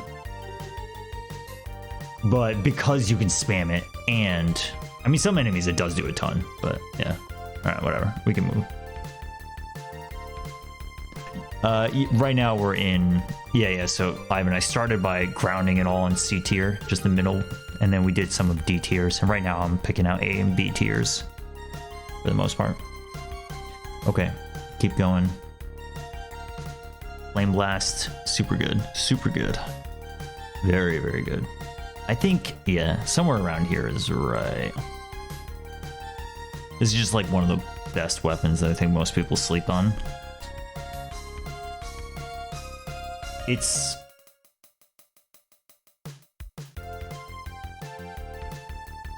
This After Effect definitely has some uses. Some cool uses that you see in the speedrun, like in Plant Man stage. But it's just, its power is so huge. You just melt enemies if you use it. And the fact that it pierces... Like, the pierce effect is a huge one, right? Because... most shots would just stop there, but that after effect can travel and hit another enemy.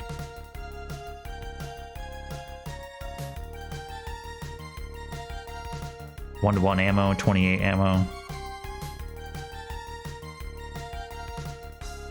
And that arc that it has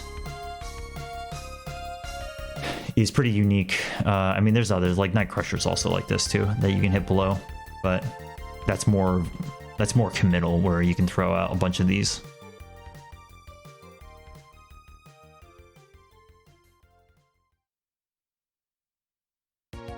I think this is just like super easy A tier.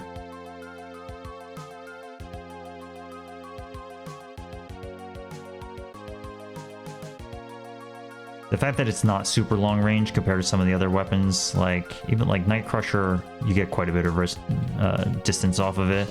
Yamato Spear is not as good, but it's like pretty good. And you get that full range. So F-Blast is definitely more of a close range thing, but in the right hands, like the damage that you get out of it is crazy. If you ever watch a speedrun in Plant Man stage, how they melt... Oh, I'm forgetting the name of the gorilla tank mini bosses. But yeah, it's super good. I think it definitely belongs in A. I'm gonna also put Night Crusher up here. It's probably around the same. This weapon...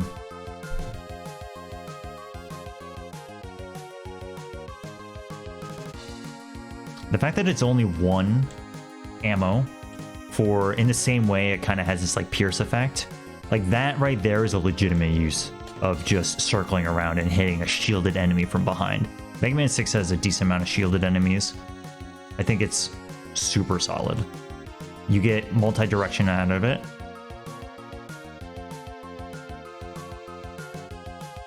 Just another one of these like powerful weapons that you just have out and active, and it does a lot. It's just really good. Really good.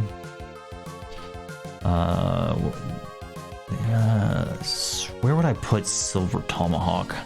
Probably like middle of B tier, yeah. It's, my mind, much better than Yamato Spear, and it is powerful. And this arc is kind of cool. Like, nothing really hits up strong like that. especially in the Wily stages and X stages. Yeah, I mean, especially this stage, and like hitting enemies at this weird arc above you while you climb vertically is really helpful. Like, that's super easy. Whereas that angle in Mega Man games is actually really not common to have an answer for. And it just like takes care of it. Whereas this weapon does not really take care of it.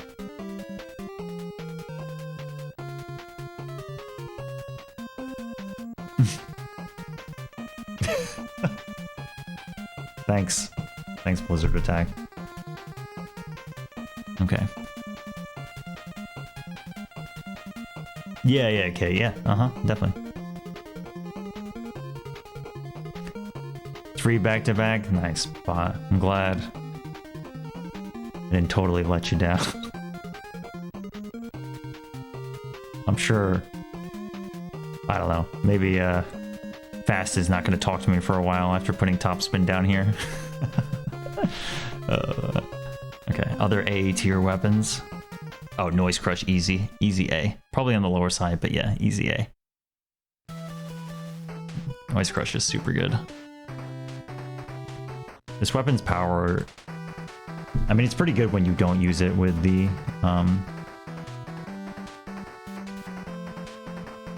it's like okay if you use it uncharged, but when you use it charged and you can just carry it with you wherever and then you just burst, it's incredibly good. It's a fun weapon to use, and like you don't see weapons like this often, but the charged version is really, really good. It just crushes enemies. And like you can have multiple out too, right? You can have that out and then you can hit 2, yeah. Gives you a lot of flexibility. It's mostly, I think the main draw is the power of the charged version.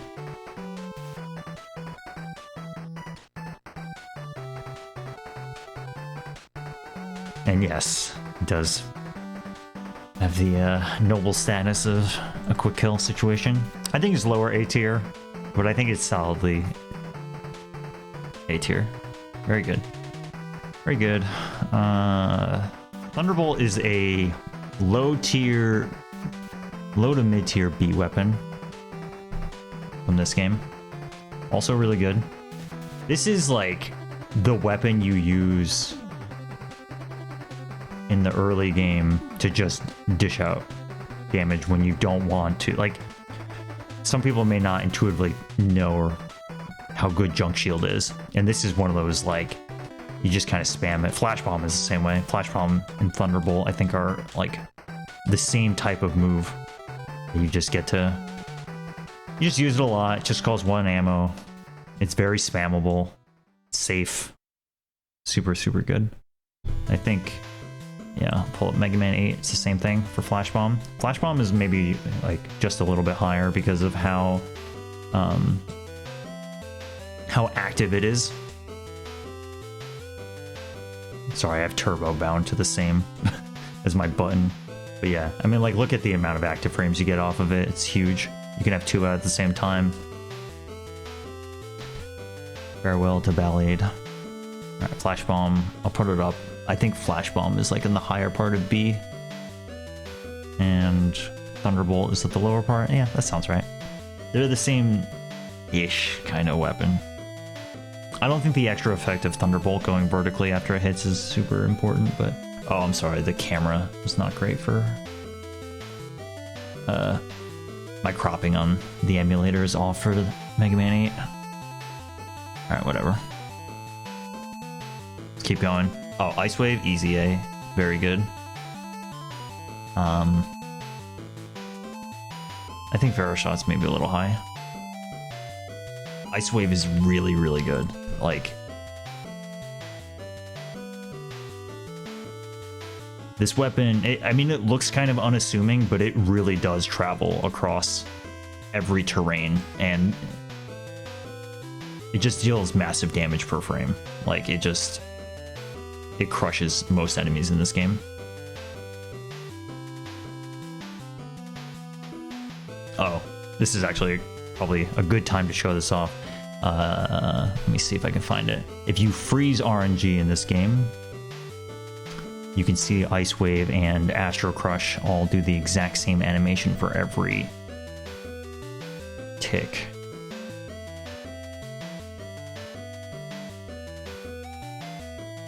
Okay, here we go. Ready? See that? Ice Wave is exactly the same if you freeze RNG, which is kind of cool. And then watch this. It's choosing the exact same spot for every Astro Crush. That's pretty good. That is not related to ranking weapons whatsoever. Alright, moving on. Astro Crush is a very unique weapon. It's probably here. Astro Crush has low ammo, full screen nuke, massive amounts of invulnerability frames.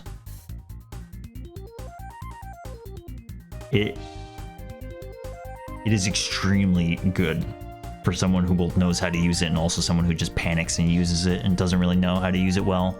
It just crushes enemies. It's like big cost, but if you're in a bind, you ever need to use it, you just throw it out, and it's really almost never a bad idea. Ammo is its main problem, but it's not really a problem. It's just like you only need to use it a few times because of how powerful it is. So yeah, it's actually probably a little higher, somewhere around here.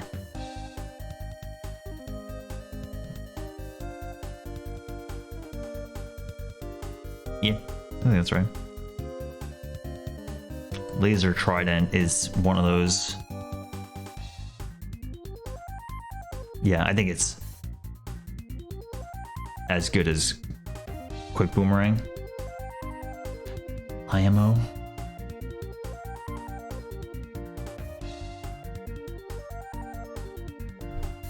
Let's take a look at it. We can.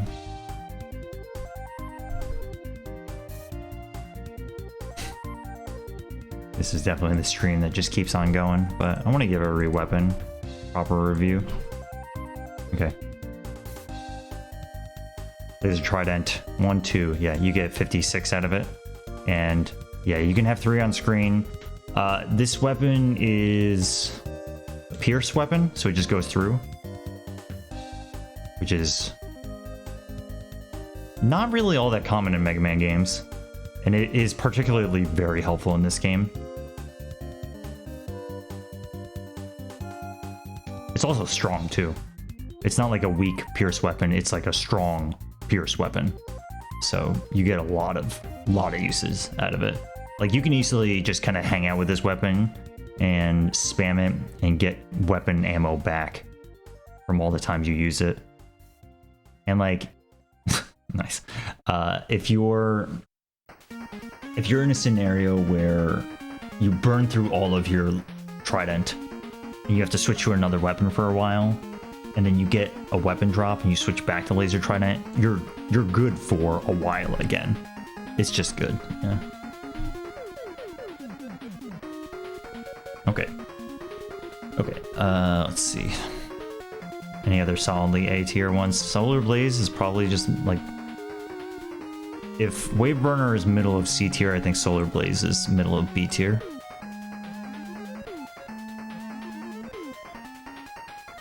It's 2 ammo. 2 ammo for this.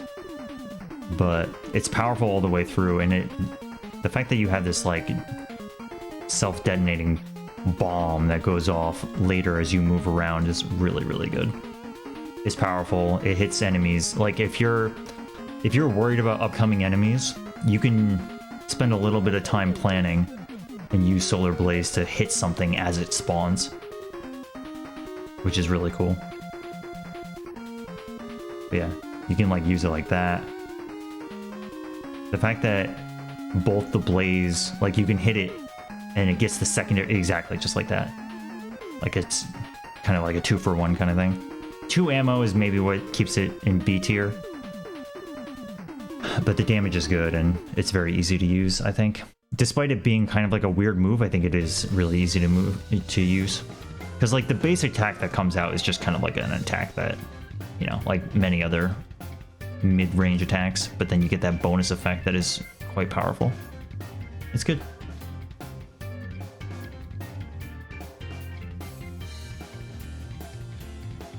Sorry, which one, K? Are you talking about Laser Trident? Yeah. Definitely. The Pierce effect is definitely unique. I didn't really talk about Ring Boomerang, but it's just... yeah, it's definitely a usable weapon. I think it is, compared to other Mega Man 4, like Dust Crusher, better. Alright, let's keep going. Oh, Triple Blade. Triple Blade is A tier, easily. Yeah, I think it's in... I think, yeah, somewhere around here. It's high. It's really high. I don't know if I'm putting Thunder that high. Yeah, I don't know. Thunder is really good. Yeah. Ice Wave is also really good. Okay. I don't know, man. I don't know. Ice Wave... I just spent 45 seconds rearranging them into the same order, I think. Alright, whatever. Alright. Let's see. Block Chopper is top of B tier, I think. Probably somewhere like here. Charge Block Chopper for a casual playthrough is just ridiculous. Like, I kind of wish I could show it off. But basically, you just spawn this, like, gigantic array of blocks. About half a screen to the right and above you.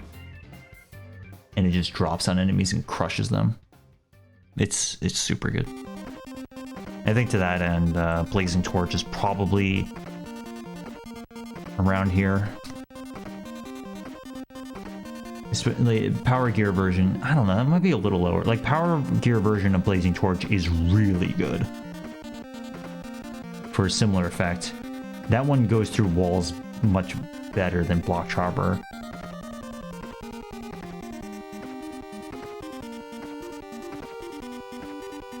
I think regular attack Blazing Torch is like okay, but yeah, actually, compared to like Silver Tomahawk, I think it's a little lower, somewhere around here.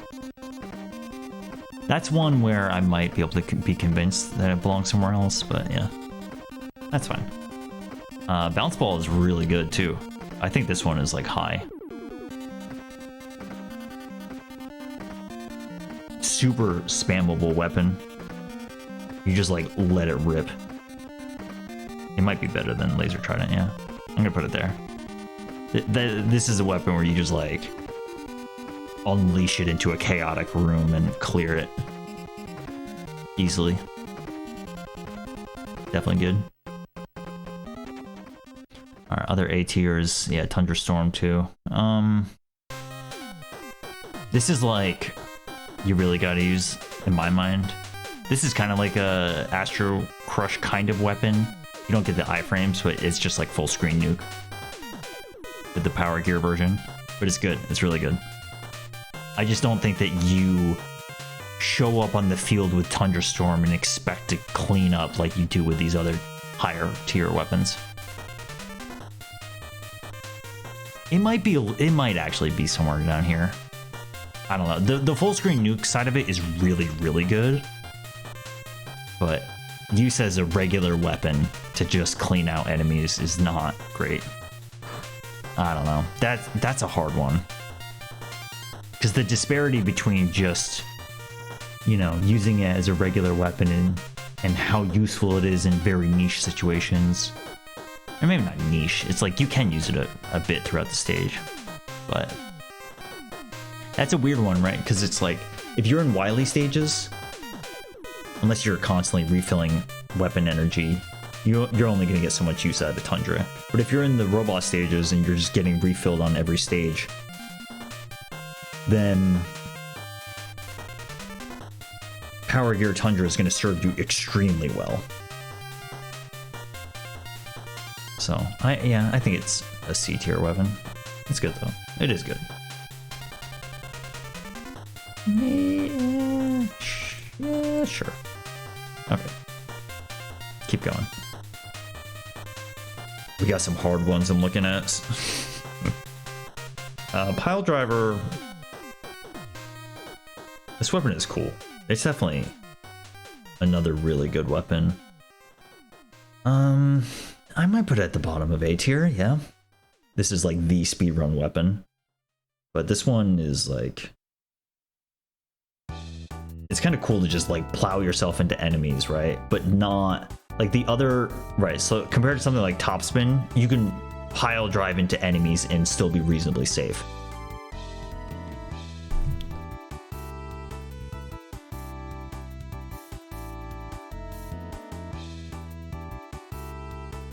Actually, let me see, yeah.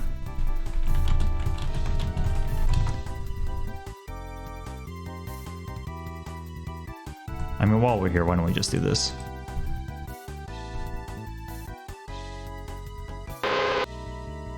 Yeah, thanks.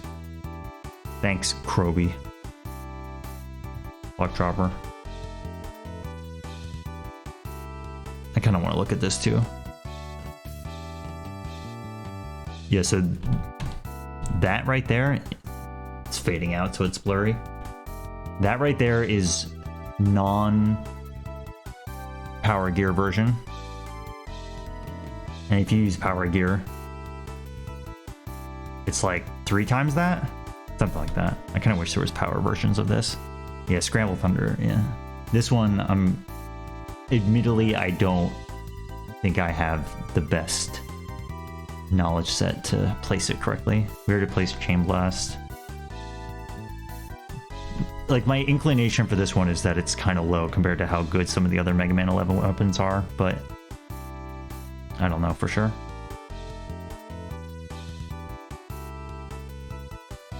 Yeah, Chain Blast is cool. So right, the power version of this is like, yeah, it's the same concept. It's just more powerful. Can't believe it. Yeah, so we already did this. Like, Blazing Torch by itself is okay, but the power version of this is 3 different arcs, and it's bigger. It is really good.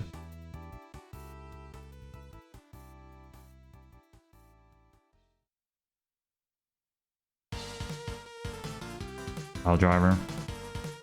I just want to see what regular version of Piledriver is. Yeah. But yeah, exactly. That's the thing, right? I was saying compared to Topspin, there's so much less gamble for how much you get out of it. Like, it sets you back, but unless you're playing really risky, it's not going to throw you into a pit or something. And it's very strong. And the Power Gear version just clears more screen and does more. I don't know specifically how much more, but yeah. Yeah, this is Bounce Ball, which just is extremely spammable. It's awesome.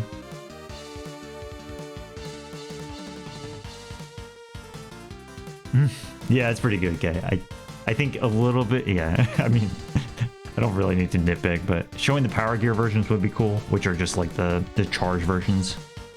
But this is very good for what we're doing right here, yeah. Thunderstorm, yeah, exactly. So this Thunderstorm power version just... It's either huge AoE or truly full clean... Wow. Full screen clear. And we did Acid Barrier before, but yeah.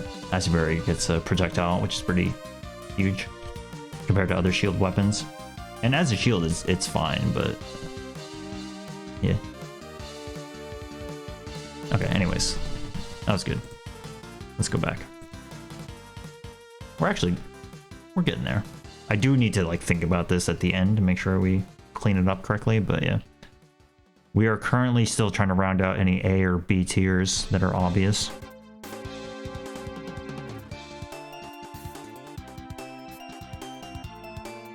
Remote Mine is probably bottom of B tier, but is still a good weapon. Remote Mine is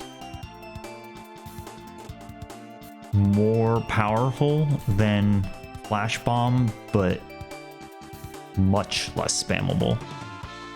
So this is a weapon that you place and then you can detonate it later. But the amount of active frames is really good. You can attach it to enemies like this, which is very cool, and it'll just stay on them. And yeah, I mean the radius is way less than Flash Bombs, but the damage is really good. And this game also has some kind of weird shielded enemies, and the ability to plant a mine and get to a safe spot and then blow them up is really good. Sometimes you have to consider like the game environment. This game, especially for casual players, is like just so threatening all the time. And having an option, also this too, with Remote Mine, you can control where it goes, so I can go up and down and place it where I want. And the ability to like climb up a ladder, throw this, go back down the ladder, and then detonate it for some safety is like huge. I forgot how to do this section casually. Like here, right? Like if I see this Bunby tank, I go like this, I retreat and then back off and nuke it. Like that, there's a lot of scenarios like that in this game.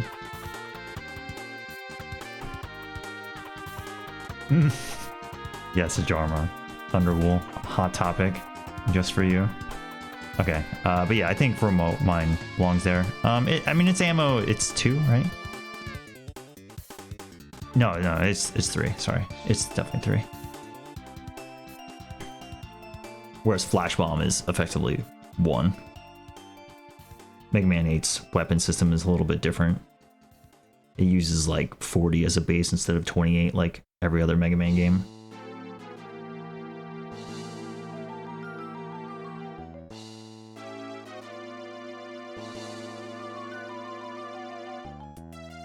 Yeah, okay, that's coming soon, but basically we have to consider Flash Stopper, Time Stop. Well, it's not really relevant. Mostly Flash Stopper, Gravity Hold, and Centaur Flash all need to be part of the same conversation. It's coming soon.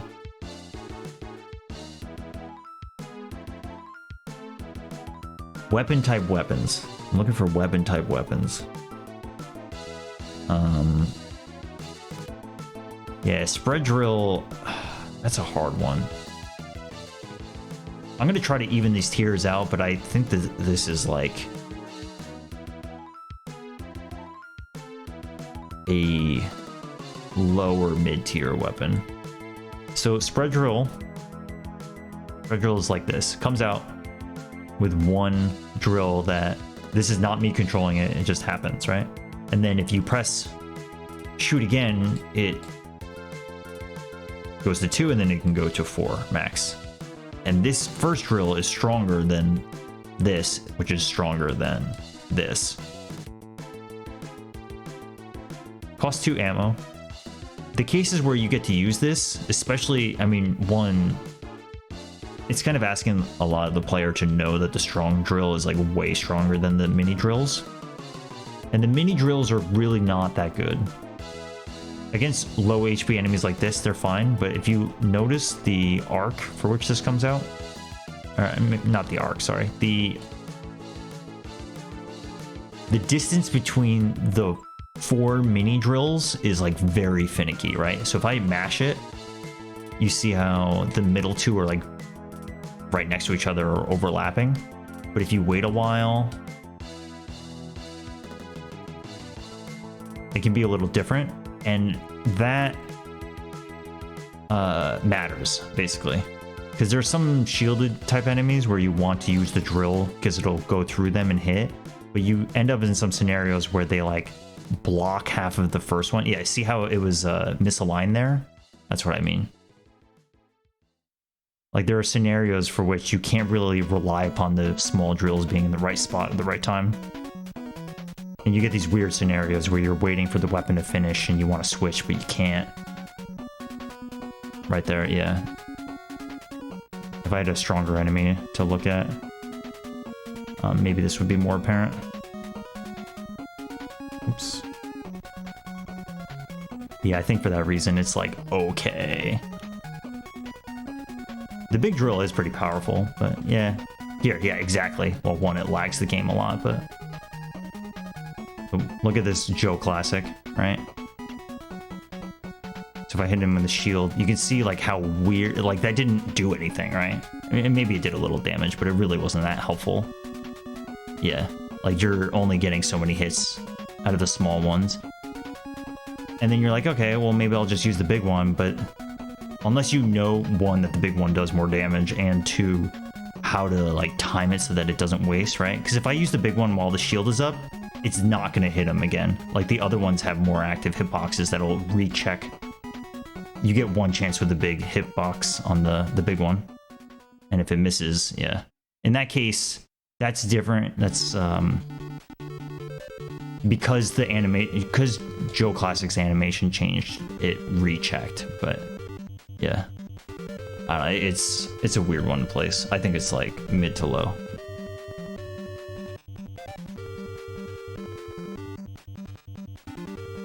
yeah.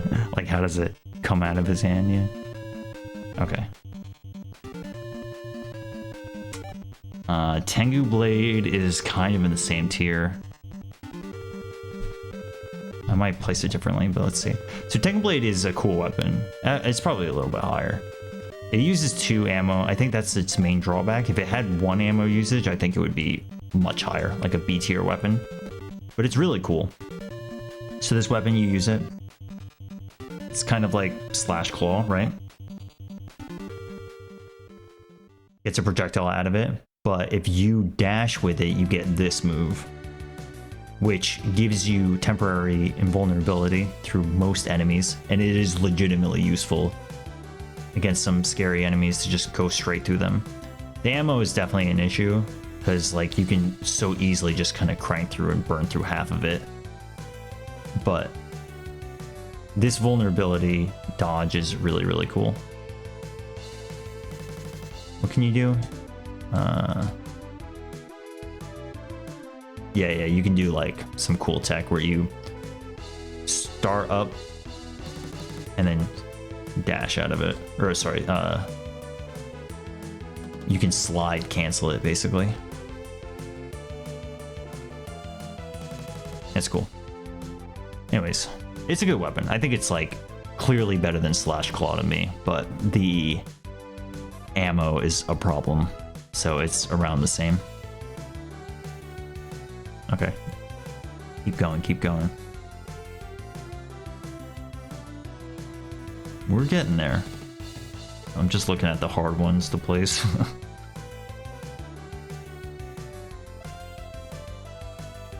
Lightning Bolt. So Lightning Bolt in theory is the same as Astro Crush, right? Lightning Bolt is just full screen clear. It is very good. It's not as good as Astro Crush for just raw damage.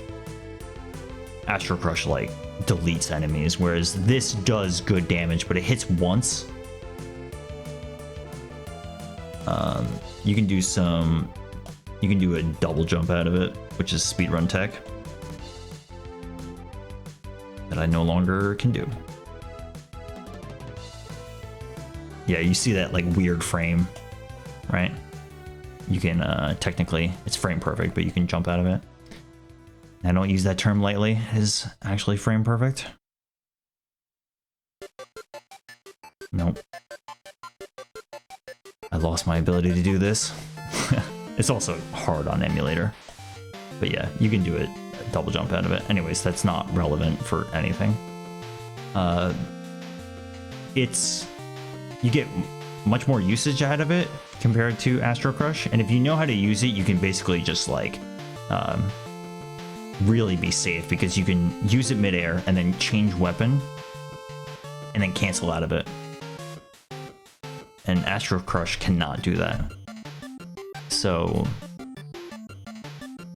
and in particular in Rockman and Forte, anything you can get for temporary invincibility in some situations is like you need it. You really need it. I don't think it's as good as Astro Crush because of like the pure nuke factor of Astro Crush, but it's definitely solid B tier weapon somewhere around here, I think. Yeah, I think so.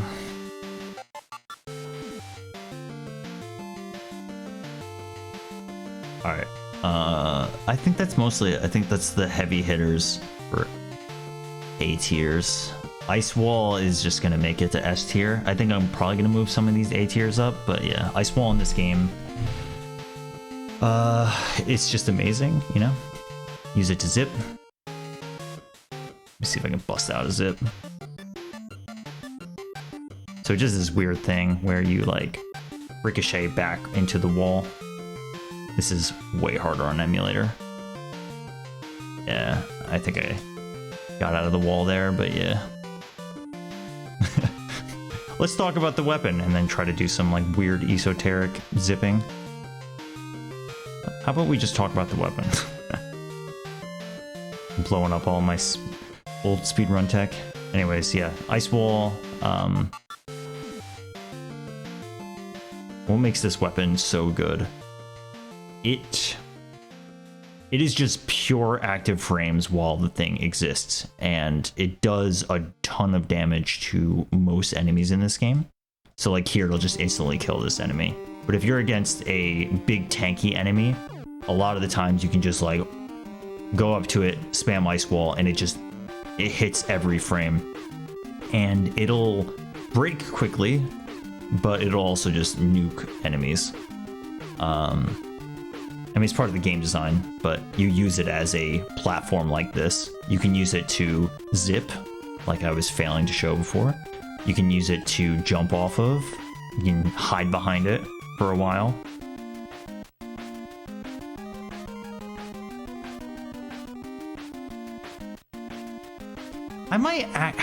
I actually might move it out of S tier.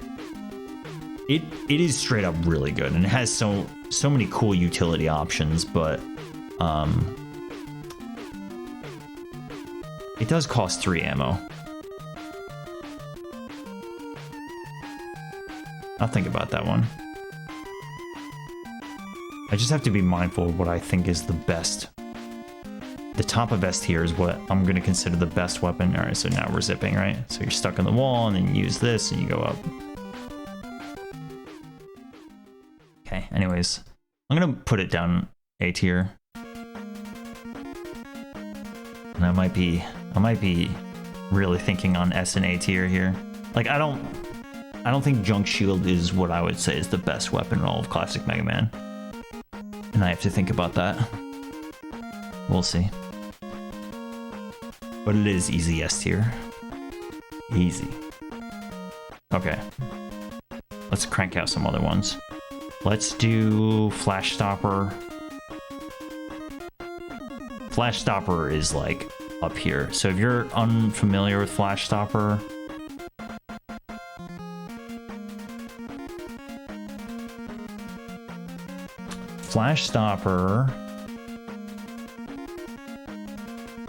which is Brightman's weapon, will freeze enemies and switches your weapon to Buster. It costs some ammo, but it lasts for an obscenely long amount of time, right? So you use it, enemies are frozen, you have Buster out, and they're still frozen, and then you can just re-up it whenever you want. So enemies will spawn in a frozen state, which is huge. That is way different than most other attacks in general, right? The fact that you get an advantage for using a weapon when another enemy has not even spawned yet is like truly unique. It means that you can just go through different parts of stage. I mean, it'll reset on stage, or sorry, on screen clear. But the fact that you get this like lingering effect as you trounce through a stage and like enemies are already frozen. It's a little unclear as to when it, deactivates because it's just based on like pure time. But whenever you're in a bind, you can always use Flash Stopper and just like reliably clear enemies. Yeah, this being an S tier is like a very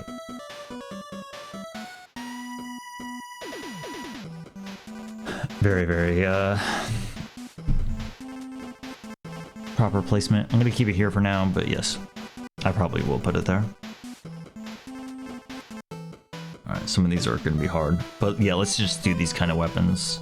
So next is Gravity Hold, which is probably somewhere in A tier. Well, let's talk about what makes these different and why Flash Stopper is so much better. Time Stopper is... I was gonna put them all together, but we're not putting it in the same bucket. I don't know. This is a hard one to place because it's like not really a weapon, but you kind of... I'll come back to that one. But what makes Gravity Hold and Centaur Flash different? Alright, so how much... This uses... How much ammo? 4, right? Yeah, 4 ammo. 4 ammo for, like, insane benefit. The fact that you get to use Buster to mow down immobile enemies as they spawn, and they spawn immobile, is monstrous. Gravity Hold...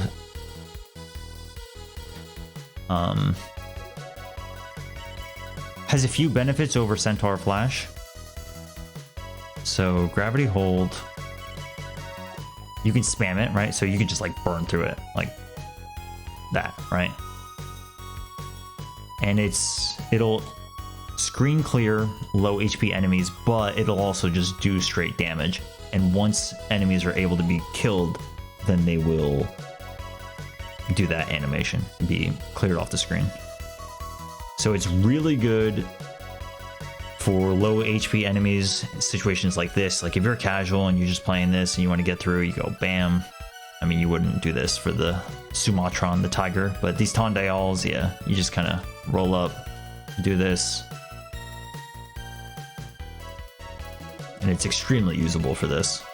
Like that's what it's used for, right? Like this isn't a type of weapon that you're going to keep out a lot. But whenever you're in a bind, you really need to screen clear a lot of enemies and projectiles. It'll just clear it all. And that's what it's used for. So. But do I think it's A tier is a question. I'm not sure. Let's compare it to...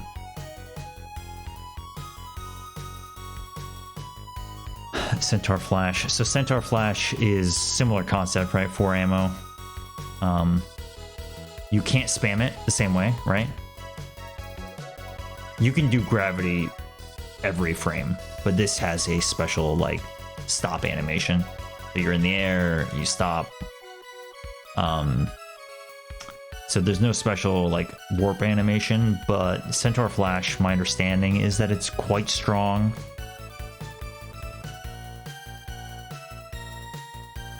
It does more damage. Okay, yeah, that's good to know.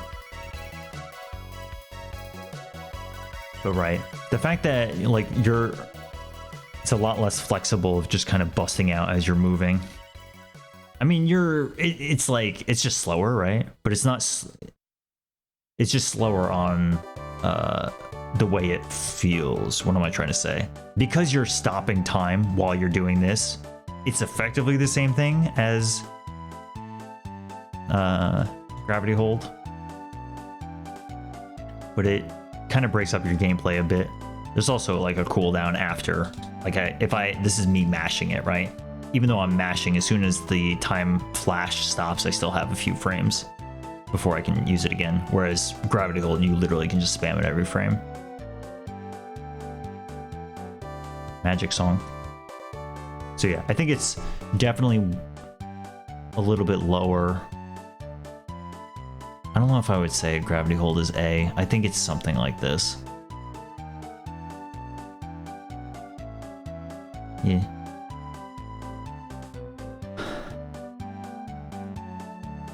Something like that. But yeah, Flash Stopper and Ice Wall probably again put an S tier. Like Flash Stopper doesn't have that same effect of clearing the screen and doing damage to all enemies on screen, but the immobilization that comes with it is just like crazy. So Flash Stopper is more like Time Stopper. So Time Stopper in Mega Man 2 is very unique.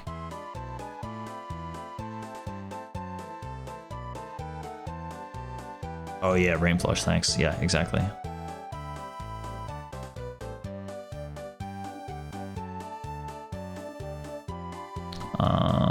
What am I missing? Hello? So this weapon is like way worse, right? One, it doesn't deal damage. Two, when you use it, like now, it's stuck. I can't press pause. I have to burn all of my ammo at once.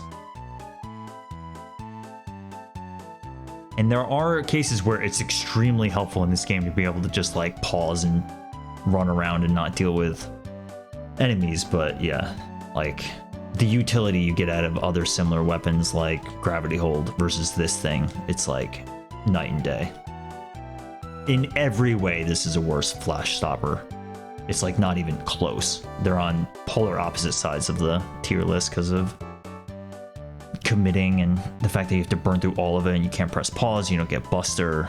If you could use Buster throughout this, it would be better, but it still wouldn't be in the same class. It's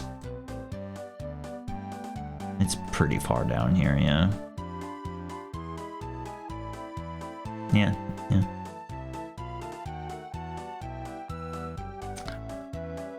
I feel like Leaf Shield is better than, yeah. It's pretty bad. Is it bottom 10 though? I don't know. Alright, I'm gonna finish placing all these. I'm gonna get up for like a minute and then I'm gonna give it the final pass over. We're getting there though. Okay, let's keep going. Yeah, Rain Flush. I don't know if I think of it as any different than Centaur Flash. Oops. It's so Rain Flush has like a little capsule that comes out with a delay. And that delay is pretty significant. Like Centaur Flash just comes out immediately, which is great. Same with Gravity Hold, which is why it's better. But this has like this weird delay on it. And I don't think the damage is as good as Centaur Flash. I remember Centaur Flash just being solid, but I think this one's a little weaker. And it's the same idea where it's like great for clearing these like 1 or 2 HP enemies, but I don't think... And also this costs 6 ammo. Right? Is this 6? No, it's 5. No? I'm just making up math now. Wait, what is it? Oops. No, it's 4. It's 4. Sorry. It's the same as all the others.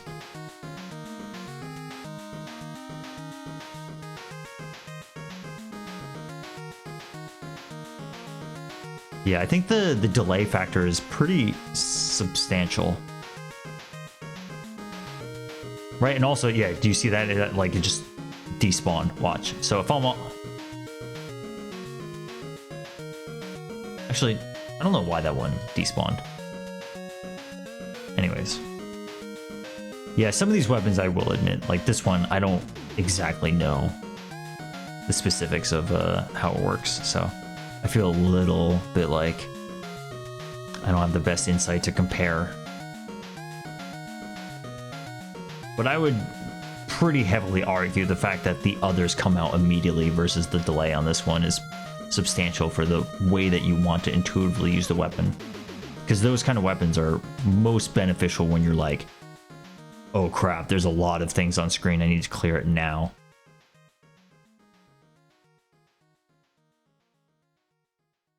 But it's, yeah, I mean, it's like way better than Time Stopper. I'm gonna put it in low middle tier. Man, this song is so good. The way it starts. I'll put it somewhere around here, yeah. Yeah, that's right.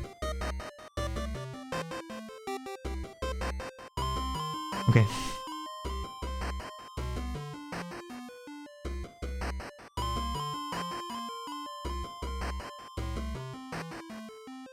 All right, Black Hole Bomb is kind of in the same discussion.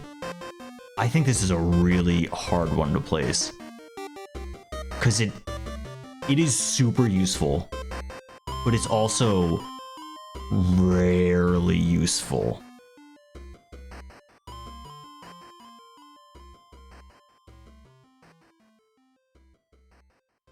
Let's look at it.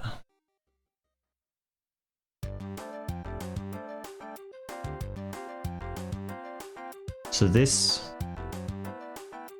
I think it's 4 ammo. Yeah. So Black Hole Bomb, you fire it, you can change its trajectory, kind of like Magnet in X2. And you detonate it. And then based on certain types of enemies, I don't think, yeah, these two, yeah. A lot of weaker enemies to like mid-strength enemies, including these, which I wouldn't have guessed, but will get sucked up. Like, I don't think the taco here would. Wow, okay, never mind. Yeah. But if you're ever in a bind, like,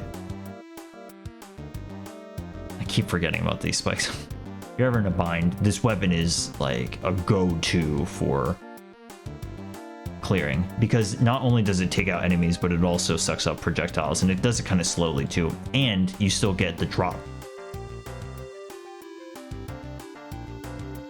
So it's very powerful. It's just that, especially compared to Laser, Trident, Bazooka. Oh yeah, Tornado Blow. We need to talk about that one as well. Like, these two are both the big screen clear kind of, not really. Black Hole Bomb is just, it's just different, right? It has a very specific use of your ability to place it somewhere, which is very different than the other full screen clears.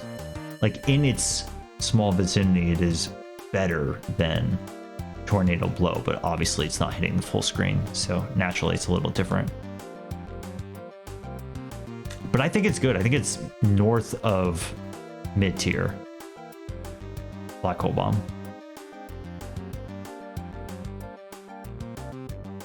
I shouldn't even say that it's rarely useful, because it is reliable. But yeah, I mean, what makes it not A tier is the fact that you can't just like have it out all the time. But in a lot of scenarios in Mega Man 9, you can throw this out and it'll eat up projectiles, it'll eat up small to mid-sized enemies very reliably. You just have to really conserve ammo and keep on top of it. But yeah, I think it's like mid-B. There is really nothing like this move. Yeah, somewhere around here. Yeah, that little jump. Okay. Tornado Blow. How much ammo is this? 6? Yeah. To get 5 uses out of it. Or no, it's...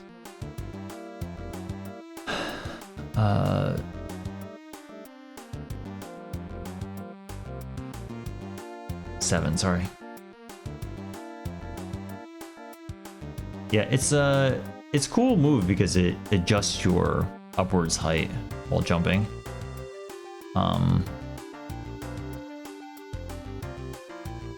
actually didn't know that it moves these mines up like this. That's kind of cool.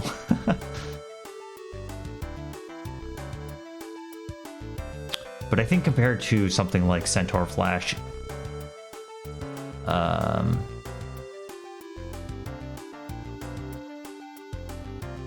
yeah, you know, I don't know.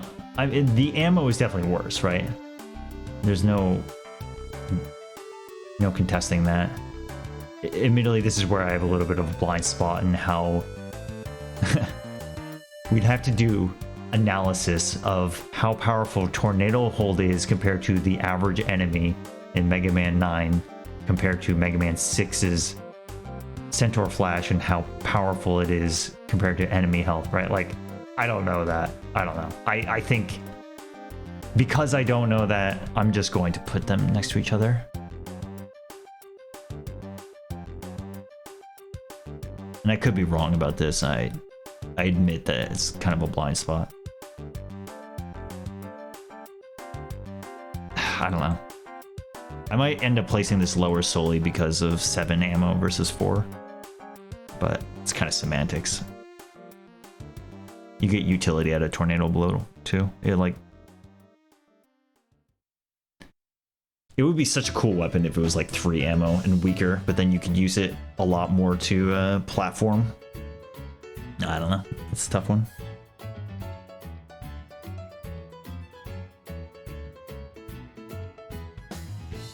Okay. All right, we have some hard ones to place now. I think that's a majority of straight up weapons that are easy to like describe how good they are. Well, okay, let's do Rolling Cutter. Rolling Cutter is one of those like it is like just below mid tier. It's usable. The arc is okay. I don't know why you're not using Thunderbeam or Firestorm for like any similar situation, but it's not horrible, but it's not as good as the other mid tiers. I think that's fine. Okay, let's do Scorch Wheel. This is a weird weapon. I love this weapon. When I play Mega Man 7, I try to use this weapon. It's not particularly great, but it's weird. It's like this weapon, so the idea is that it's got this like little bit of startup and is on Mega Man and then kind of travels along. It's just a hard ask to use this weapon compared to others. Like, if all this is really going to do is travel in front of me, then why am I not using Thunderbolt? Like, am I really using it to hit below? I think the answer is like maybe, but the fact that it costs 2 ammo and has this delay on it on startup is pretty bad. Like, it really gets overshadowed by the best weapons of Mega Man 7. So it's pretty obviously not greater than mid tier, but it's also not unusable. If this thing had 1 ammo, I think it would be actually pretty spammable. And like, it would be one of those weapons that you have out for a little bit, but you don't take too seriously. But yeah, like, look at this. Like, right, I'm spending so much ammo. Whereas I might as well just buster him down. This enemy is kind of not the best comparison because of how much health it has, but the delay is pretty bad. And I think Thunderbolt in particular just gets the job done so much better. I'm putting it like somewhere around here. Yeah, I think that's about right. It's not trash, but it's not good. Okay, that's fine. Let's do Blizzard Attack, which is kind of trash. Yeah, I would put it on the same wavelength as Commando Bomb.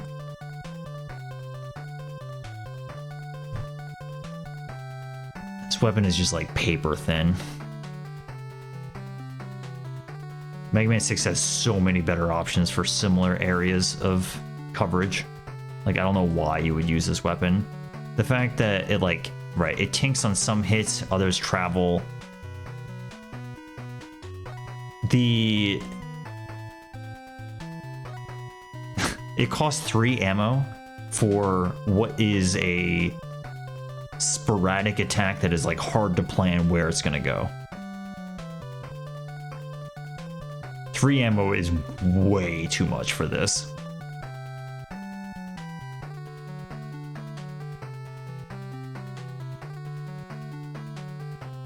Yeah, Spiny. Okay, yep, sure. Most games have one attack that'll take out Gavial enemies. I did forget about that though. Like Ring Boomerang takes them out in 4. Chill Spike in 10. Yeah. But yeah, it's just not good. Honestly, I'm putting it. I think Freeze Cracker is better than Blizzard Attack. Yeah, I'm not a fan. I'm not a fan. I would rather use Water Wave, and that's not good. Like Mega Man 6 just gives you better options for every similar-ish angle.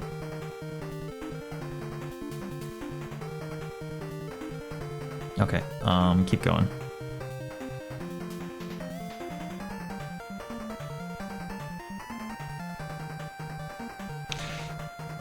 Let's see. I think Drill Bomb is one where I'm like unsure. So let's just look at Drill Bomb.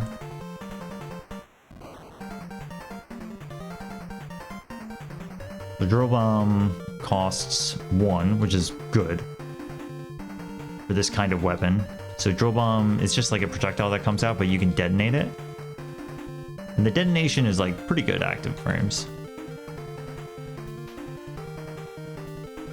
One weapon ammo is really solid for this kind of weapon. I would expect it to be 2, but it's great that it's not. The explosion radius is like pretty good.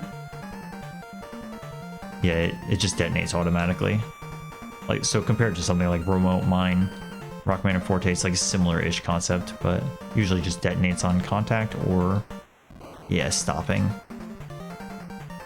The ammo situation is really good. And it is decently powerful in this game.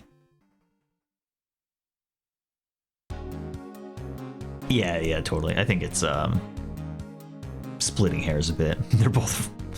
You don't want to be using either of them. Water Wave or Blizzard Attack. Okay, yeah, so I think Drill Bomb to me is like a mid B tier weapon. Yeah, it's like similar-ish to Remote Mine, maybe a little better. The fact that it's 1 ammo, and it's good. It's good. It's a good weapon. Ooh, it is getting late. All right, I think let's crank through a few of these, and I'll try to wrap this up soon. I don't want to spend a billion years on some of these, but some of them maybe we just need some gut calls. Ice Slasher. I don't think Ice Slasher is terrible. I think it's like a D-ish tier weapon. I think it's like the other weird weapons in where it has some use. Maybe it's lower. It's like down here. It has some use. It's not Spark Shock bad, but it's not great. Atomic Fire.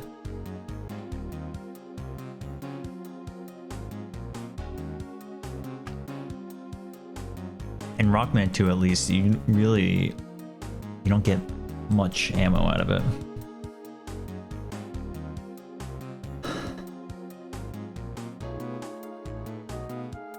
I think you can do this 3 times. Yeah.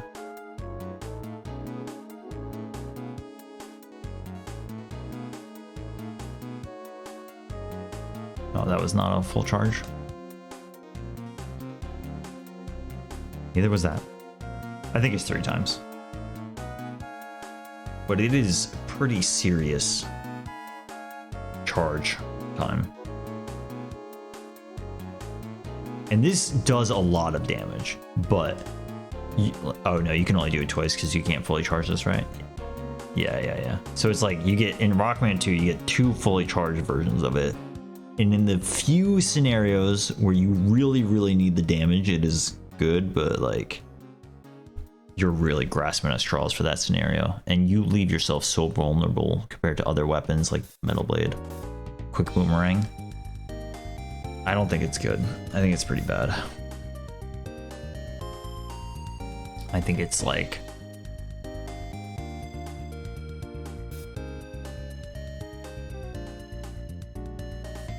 Yeah, I think it's like that. Yeah, that's good. Dive missile. This weapon, I don't know. I've always felt like it's weak compared to something like Drill Bomb. And the tracking is like not reliable like some other tracking weapons. Kind of does these like weird and wacky waves. Yep. You can do one at a time. The ammo is good.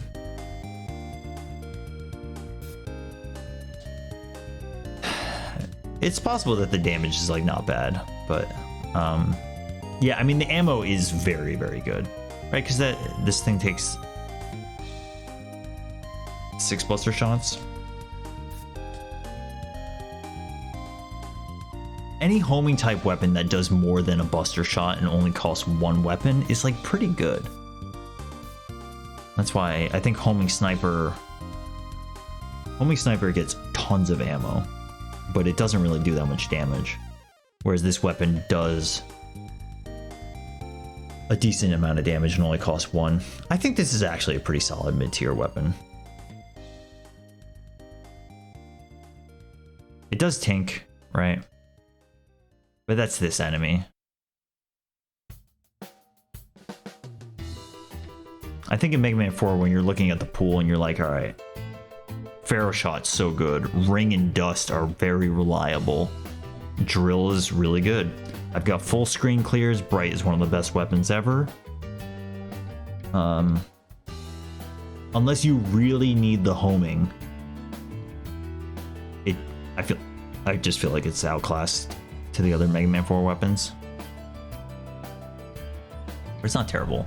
The ammo situation is really good for a homing type weapon that does okay damage. So yeah, I think it's mid-tier. It's somewhere around here, yeah. Yeah, I think so. Okay. Clash Bomb. Ugh, what a weird weapon. It's gotta be bad. It's gotta be really bad.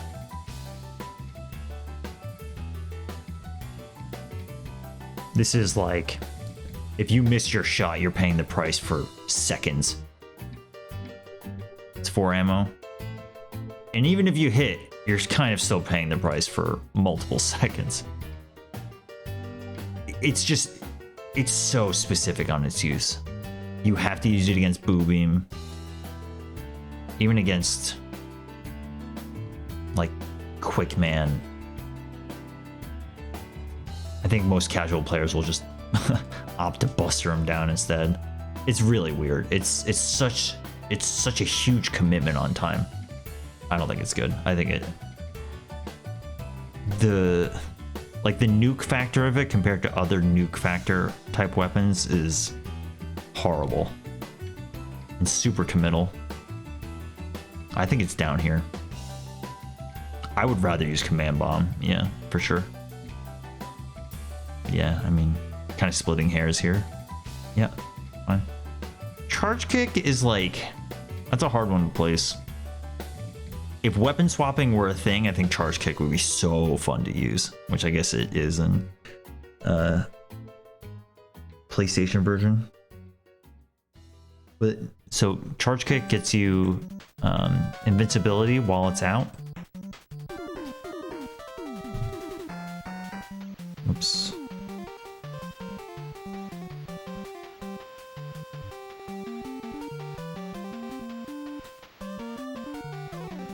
So it costs 1 ammo. You can jump out of it, just like a slide. Looks awesome.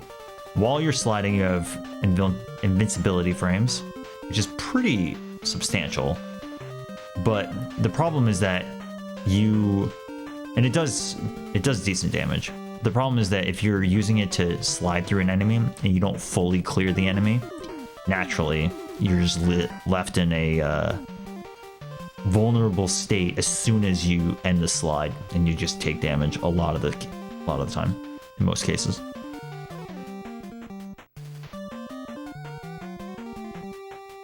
If it dealt damage every frame, it would be broken. But it doesn't. But the ammo situation is good, and it's hard to envision the cases where a casual player will really, really want to bust out Charge Kick to be like safe, right? Like, oh, this dude's coming at me, I'm gonna use this. Maybe I can kill him. It's like, that's asking a lot.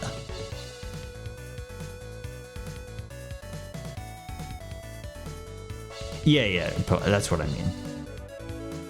I'm saying that it is not effectively dealing damage every frame.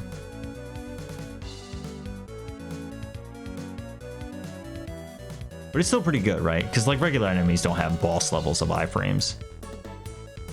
It's more that you intuitively want to use it to, yeah, kick into enemies, and you just end up taking a hit a lot of the time unless you're like very crafty. And in the grand scheme of Mega Man games, it's like these contact hits, you know, like we were comparing it to Piledriver before in Mega Man 11, which sets you back and you can ram into enemies, but you're not gonna take a bunch of damage in most cases. Whereas Charge Kick is, you're risking it, right? Like here, I'm like, oh, I want to use it. That's great, that worked, but that's not always going to be the case. Also, the fact that you can't use any sort of buster or anything while it's out is also a huge problem, because you like have to swap to it. If I wanted to take out the Sumatron before, and then I'm like left extremely vulnerable because I can't do anything with the B button at all. It's pretty bad for that. I have a hard time placing this above mid tier. I think its uses, I think it's a super cool weapon, but you just are left vulnerable to damage so much. And the fact that I can't do anything with the B button at all is really tough. Okay. It's around here. Next to Charging, Napalm, Best Buds. Gyro Attack I think is like a pretty mid-tier weapon. Maybe I missed this in mid-tier. It's pretty good.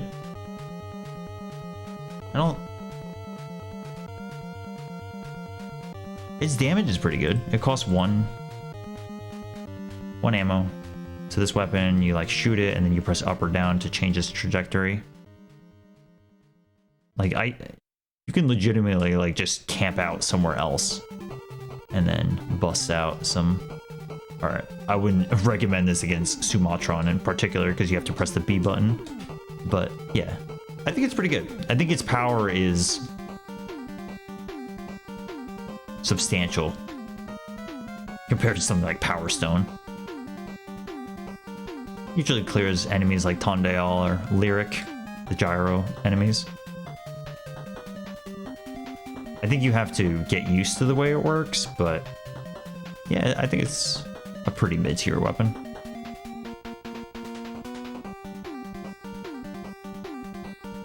Okay. Alright. It's what everyone's been waiting for. It's time to talk about Thunderwool. Thunderwool. I don't know this weapon. I'm just kidding. I know Thunderwool. Hold on.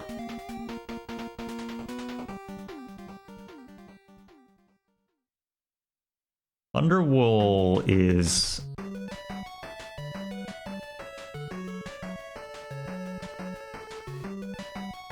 It is not trash tier. Definitely not. But it's not... it's not above mid tier. I think people love to dunk on this weapon. It is a very specific use. I actually don't know whether or not this weapon stops bullets from going through. But there are cases where if you're climbing and there's an enemy above you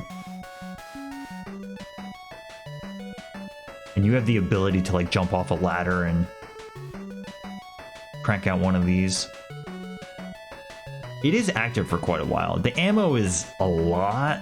I think it's asking way too much on ammo. It would be really fun if, I mean, if this was a 1 ammo item or weapon, I think that would be great. Because you could just legitimately just kind of like see some enemies coming and then you place them sort of as traps, right? But when it's, what, 4 ammo? Like, you get so few uses out of it. It's cool that you can place 2, but like, yeah, if you saw a bunch of enemies coming your way, you just 2 ammo for that. I think that's really reasonable, but 4 is ridiculous. And these bullets, or sorry, these Thunderbolts, they do a lot of damage. They're active, very active. I think it's a cool weapon, but its ammo is a real huge problem. And I think it does have uses. You can use it here, right? Yeah, dude, check it out. The ballet strats are back. I miss these races. There's like some use of it, I don't know. There's probably, you know, many other better solutions, but yes. This, you can use this against everybody's favorite Crab Puncher very effectively. Yeah, exactly. Papat, well said. That's exactly it. So I think for that reason, it's like way better than anything that's in E tier. It's just, it's really rough on its ammo usage. I think it's probably around here. I think Leaf Shield is better. Yeah, I'm gonna say this.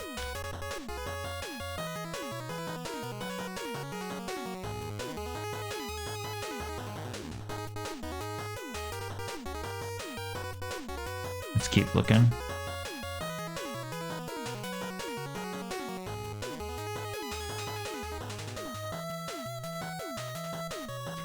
Compelling case for its usefulness. I think of, here, let me pull up maps.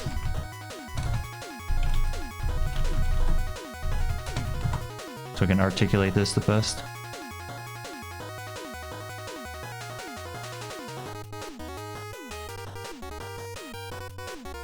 And I try to think of this as like a casual player. Like, first thing that came to mind is there's the inner stretches of Chillman. Specifically, after you make your first descent past the spikes and going to the right. And then the final, like that area is like okay, and then the way up. But then, yeah, that final big stretch between that kind of screen where there's the, I don't remember their names, like the little spike enemies that are approaching you. I think that's like a reasonable use case. Enemies in Commando Man. Like, we get so used to using Solar Blaze there, but those kind of enemies that come towards you. And what I'm saying is that if Thunderwool was more like spammable as a trap kind of item or weapon, I think it would be way better.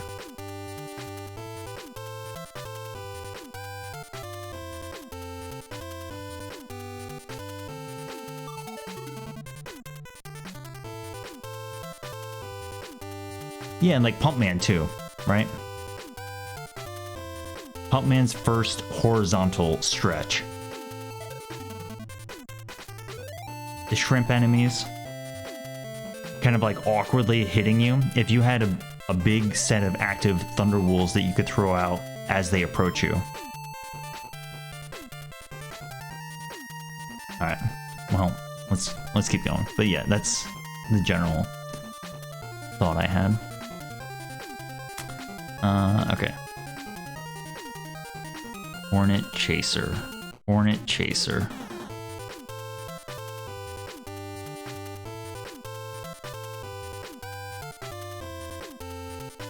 Hornet Chaser.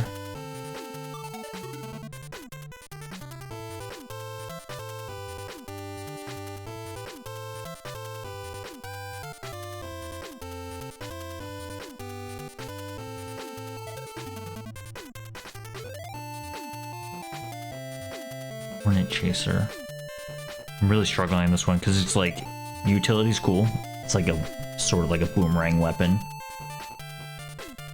I think the utility is like really useful, but it is not. You don't really use this for damage.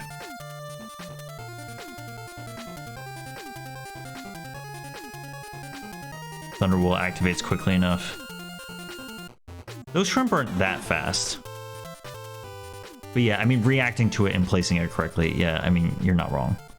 And I think Thunderbolt also, like, it's only going to go as high as the corridor that you're in.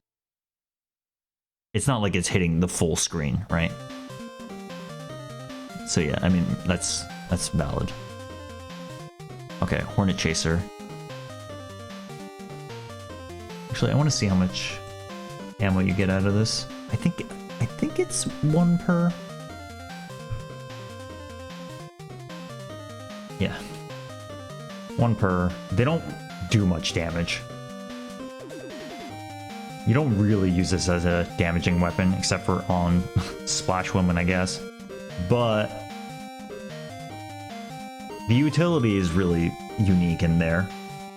The fact that you can just grab any drop is huge.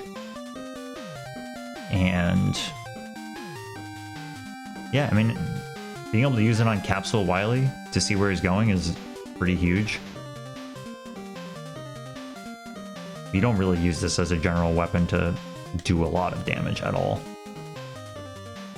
It's cool that you can spawn 3, but it's like excellent in its function as an item grabber, but it is not a strong weapon at all.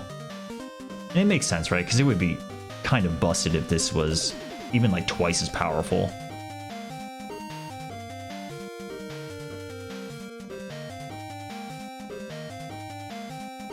But it's...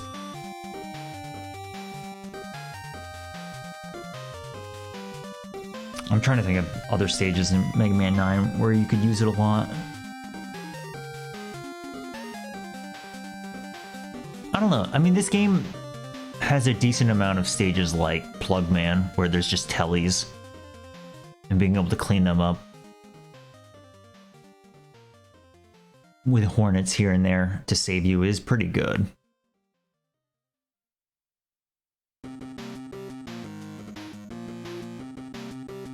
Jam time. Let me look at Mega Man 9 maps real quick.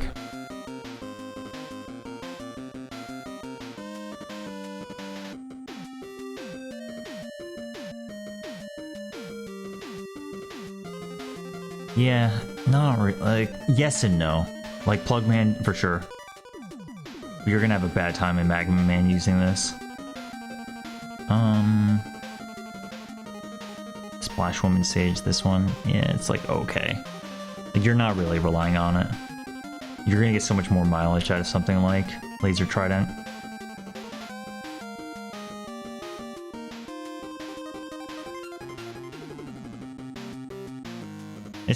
It's a hard one to place, but I think it's like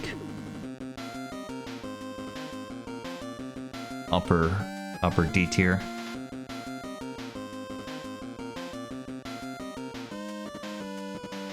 Any homing attack that just goes out and snipes a weak enemy reliably without you having to like panic or think about it is pretty big. It's the same with homing sniper, which I think is just straight up better. I think homing sniper is somewhere around here. This is where it's like homing attacks are generally not the best, so I'm placing them kind of close to each other, but in the grand scheme of all weapons, they're like lower for sure. But whenever you need to just clear a, you know, random enemy, that's what they're there for. Okay. Almost done.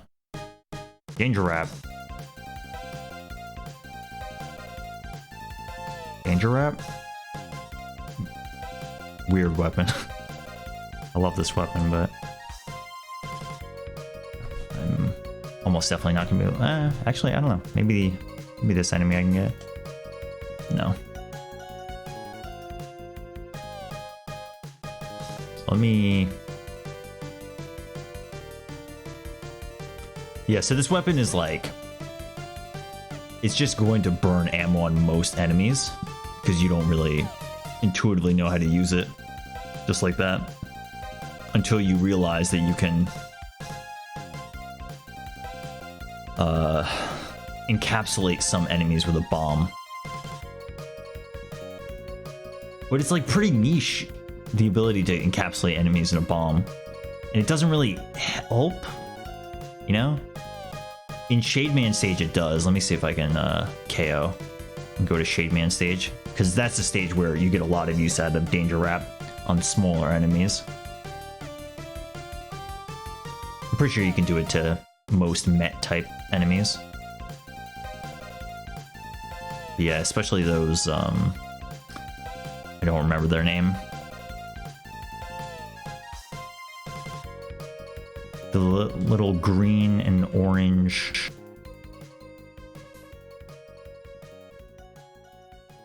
Knights. Knights? Let's just go there. But yeah, I mean, exactly. The fact that I have to go to a specific stage, find a use for this kind of weapon, whereas a lot of the time you'll just use it and not really do much damage. Like here, like this enemy, if I want to take him out, I can use it. 2 damage, or sorry, 2 ammo each. But really, it's like main uses for enemies like this. This one? Yeah. You can put it into a bomb, and then you can detonate that into other enemies. And that is very cool, but you end up wasting ammo a lot. There's also a different use where you can put on the ground just as a bomb. But the splash radius is not that high. I think that idea is cool, where it's like you got 2 different types of, like you've got the projectile bomb, but like trying to line this up for enemies to attack compared to the other amazing options you have in this game, it's pretty rough. Pretty low tier. Like, it's just hard to compete with Junk Shield and Thunderbolt. Noise Crush, yeah. It's pretty not great. Probably here, yeah. Wild Coil is cool weapon. I think it's somewhere around here. Dive missile territory, yeah. So this one is not Noise Crush. This one has one of the better palettes out there. Hot pink and what kind of green is that? Super green. He's like bubblegum. But yeah, one of the few charge weapons. You can charge it at different angles. It is, yeah, one ammo, 2 for the charge version. You can hold up here to charge it to get different angles on the charge attack, which is pretty cool. Again, it's like kind of a comparison to the other weapons in this game. 1 ammo use is really good, and I mean, that is, I'm not sure I would say it's unique, but hitting forward and behind you is pretty cool. But it's like, how often is that relevant that in a bind I'm gonna bust out Wild Coil to hit something behind me? Usually it's like you clear enemies in front of you and it's safe behind you unless you turn around. So it's, I don't know if that hit behind you is super relevant. Maybe if you're trying to, you know, retreat from an enemy, but again, it's just like, why wouldn't I just use the much more powerful and reliable Noise Crush? Oh yeah, we didn't talk about this for Noise Crush, but you can just like slide directly into it too if your timing is good. You get the charge immediately, which is kind of busted. Yeah, so I think that's a fine placement for it. Tornado Hold.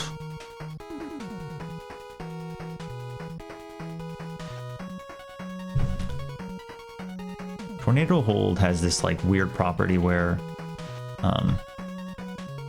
the fan comes out first, and the fan is like pitiful damage, but Tornado Hold itself is extremely active.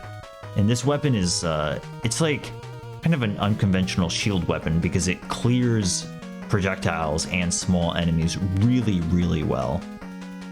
It is kind of asking a lot for the way it gets set up. Also, the utility of it is really cool. Just how you can like, sorry, I've got turbo on attack. But yeah, it is good. It is good. I think it's quite powerful.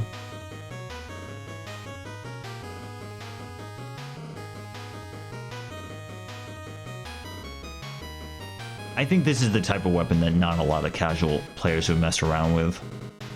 But its ability to clear projectiles as they come in and like straight up serve as a very active shield for, what is that, like 2.5 seconds? Like that's a substantial amount of time. And if enemies make contact and come into it, it's it does a lot of damage. So I think it's pretty good. I think I'll probably put it somewhere in like, I think it's on the high side of middle tier, yeah. Got the Mega Man 8s right next to each other. It's fine. I would say that's right, yeah. Probably, yeah, probably that. Okay. Thunderclaw is definitely worse. This weapon is not great. Somewhere around Danger Wrap, yeah. It's like, it has some use, right? Its ammo's fine, but there are just so many better options in Mega Man 8. The fact that it's kind of like a tether for specific spokes is cool, but it's pretty rare. And you really commit when you use this. And one of the worst things that happens is you're in a bind, you accidentally use this weapon on the ground and you're stuck there. That was actually a pretty big problem in some of the no damage stuff I was doing. You just get stuck here and it's like really, really bad. You can hit enemies kind of interestingly, like if you have a shielded enemy like this, you can like, exactly. If you make contact with a shielded enemy, it'll tink off of it, but you can hit it on the way back and it'll pierce through, which is pretty cool. But that's like really niche. And you probably just have better options anyways, so it's definitely low. All right, Chill Spike. We were talking about Ice Slasher and Spark Shock being really bad, but Chill Spike is pretty like usable. The damage is not great, but the ability to freeze enemies is very reliable on small to mid enemies in that game. And the chill effect lasts for a decent amount of time, and part of the reason it's like so much better than the other weapons that are like that is the fact that it allows you to switch to other weapons, right? If you have Spark Shock out or Ice Slasher, you are stuck. Actually, I'm not 100% sure on Ice Slasher, I might be wrong, but we checked Spark Shock before and that's definitely the case, that you can't swap weapons. And that's a huge deal. Chill Spike is like, you can bust it out.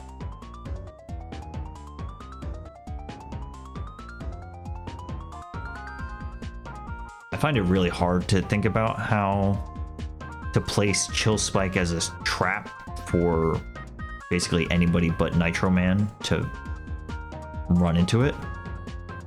But its freeze function is pretty good. It's pretty good.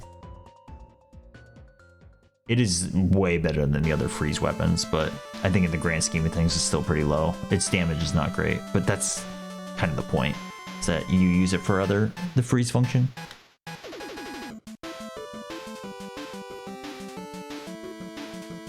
Yeah, I was actually just gonna bring this up. Like Strike Man stage in particular has some really good uses of Chill Spike going directly on the enemies.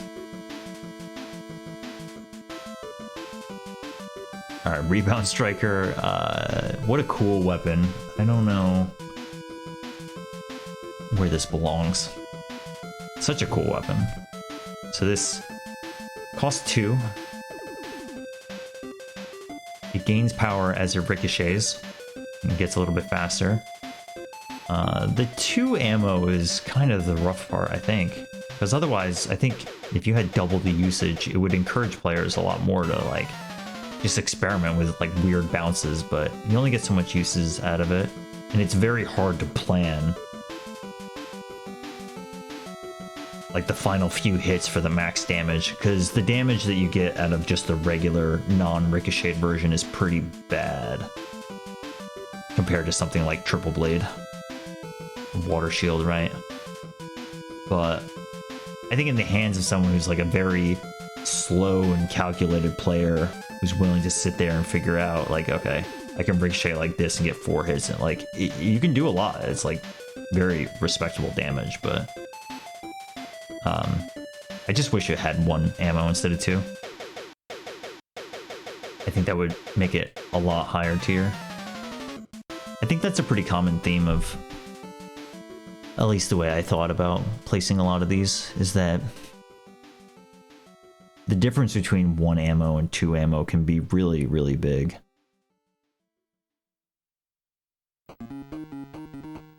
I think it's a mid-tier weapon. I think it's probably close by to Wheel Cutter, yeah? It's like a better attacking weapon than Wheel Cutter easily, but it's, you know, Wheel Cutter's there because of its cool utility function. I think I'm fine doing that. It's hard to put them right next to each other because it makes it sound like I'm trying to compare their damage or something, which is not really right. Yeah.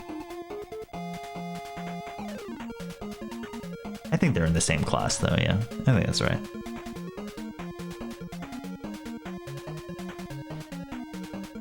Alright, last one, Scramble Thunder. We watched a video of this before, but I wish I could see the, what? No, I think it was here. The Power Gear version. Thank you, Cyberlink by Power Direct. Oh, no.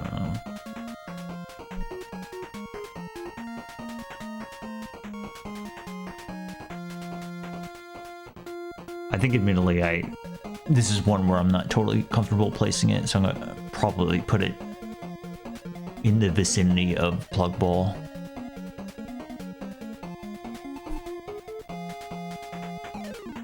It's probably better though.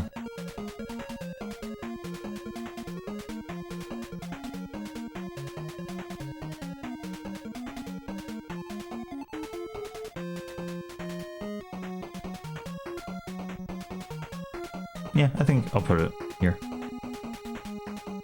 Alright, well, that's it. We have 1 F tier and 1 S tier. I really don't want this to drag on too much longer, but I gotta make the difficult decision of what belongs in S tier, and then I'll probably just do it once over and call it a day. I feel pretty good about most of these, though. Hyper Bomb, F tier. What belongs in S tier? Yeah, I think these two definitely are. I have Thunderbeam really high. I don't know if it belongs up there.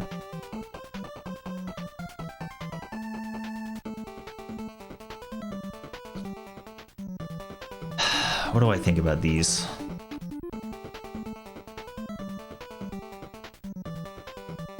I think I haven't really sorted A tier. I kind of threw these up here. I think the general bottom half is right, but these are all, like, Ice Wave is really good.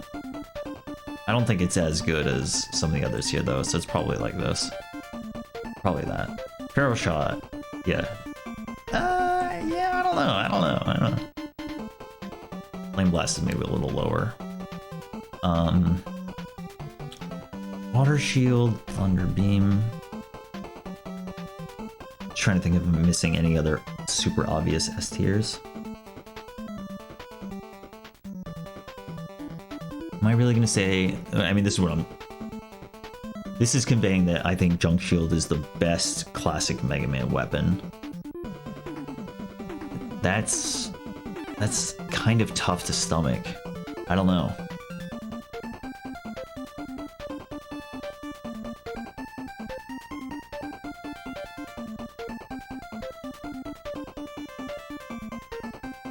I think I have to at least put Ice Wall above it, but I don't know, that's really hard. It's like, it's kind of a weird S tier in the grand scheme of things, but they're obvious choices for how good they are. But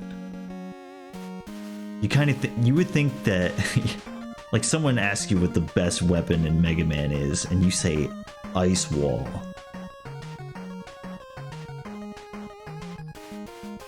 Is that wrong?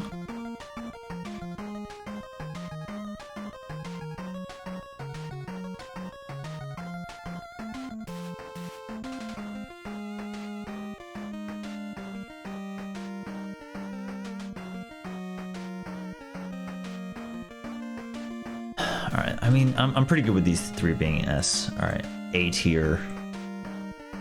Night Crusher. I think Night Crusher belongs here. I think Triple Blade and Water Shield need to be compared. Let's just move Thunderbeam down.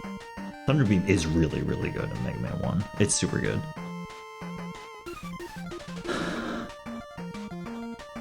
I don't think I can say that Water Shield is better than Triple Blade. Triple Blade's ability to just nuke things directly next to you, but then also be able to hit from a distance is really unique.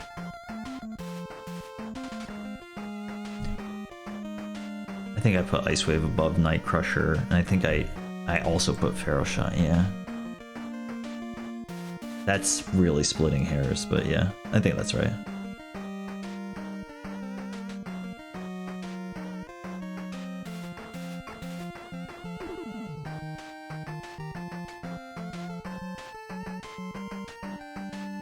Yeah, Ice Wave, yeah, or Ice Wall, yeah. Yeah. Okay, all these A tiers are good to me, except I'm just thinking about Piledriver. Do I really think Piledriver is better than Magnet Missile and Quick Boomerang? I think I might change that. I'm probably gonna put, I think Gravity Hold, I don't know if I meant to put it this high.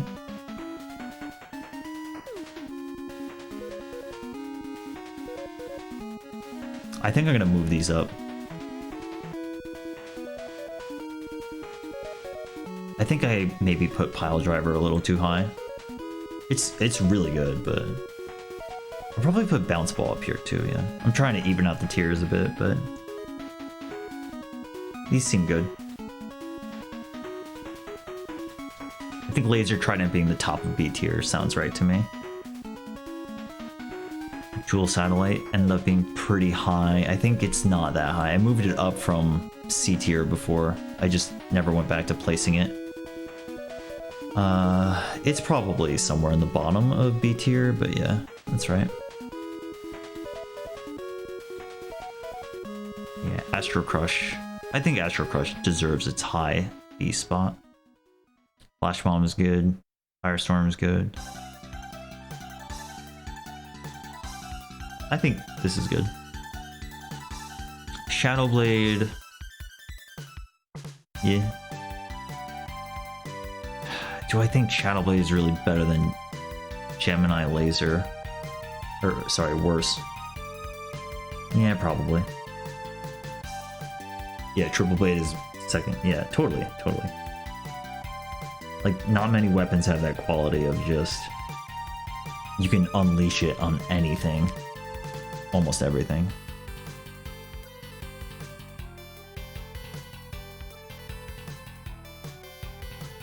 I don't know. I don't think I can say that. I think I'm like literally swapping these two. I do think Gemini is really good, but you kind of have to know how to use it. Whereas Shadow Blade, you can just throw out everywhere. Okay, B tier. I think I'm good on that. I think Magma Bazooka being the top of mid tier is good. And I'm pretty good on Windstorm and Yamato Spear. Wave Burner is supposed to be the true mid-tier, so I should at least move it in the middle of this. Yeah. I'll put it above Crystal Eye. I think that's right, yeah. Yeah, Wave Burner was the first choice of the stream. And I put it right in the middle.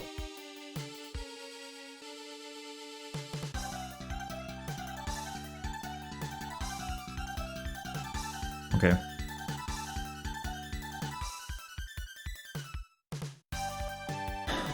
I think when I first looked at Wild Coil for Mega Man 7, I was thinking I was going to place it higher, but I think it's good where it is. The other Mega Man 7 ones really have a chance to shine. Rebound Striker, Wheel Cutter, Rain Flush. Yeah, I think that's right.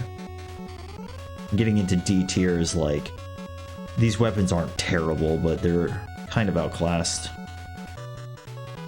Topspin is just, that's a really hard one. I don't think it's better than mid tier, but I don't think it's bad. Like, all of these weapons in D tier are still quite usable. Yeah, as you get towards the bottom with Scorch Wheel and Atomic Plant, it's starting to get pretty rough. Yeah. Power Stone.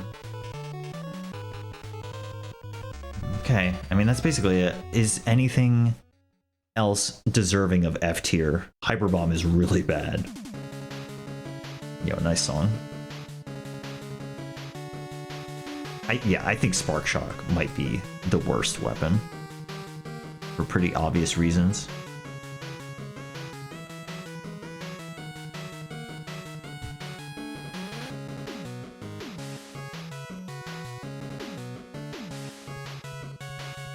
Hyper Bomb is really bad, but yeah, I mean, Spark is just horrible.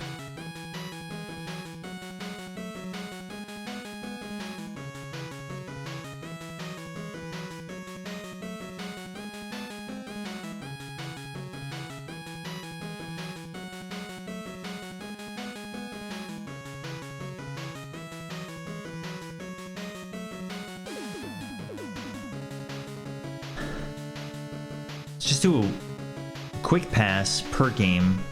Just kind of going through. That's why we have the color coding. So Thunderbeam is better than Firestorm. Long distance to Rolling Cutter, then Ice Slap. Yeah, that's fine. Super Arm, yeah, maybe. I think what keeps it in E tier is that if you're able to pick something up, which is very rare, it is actually pretty cool and good. But that is not common. Alright, Mega Man 2. Metal Blade is close to Quick Boomerang, which is far to... Where are we going?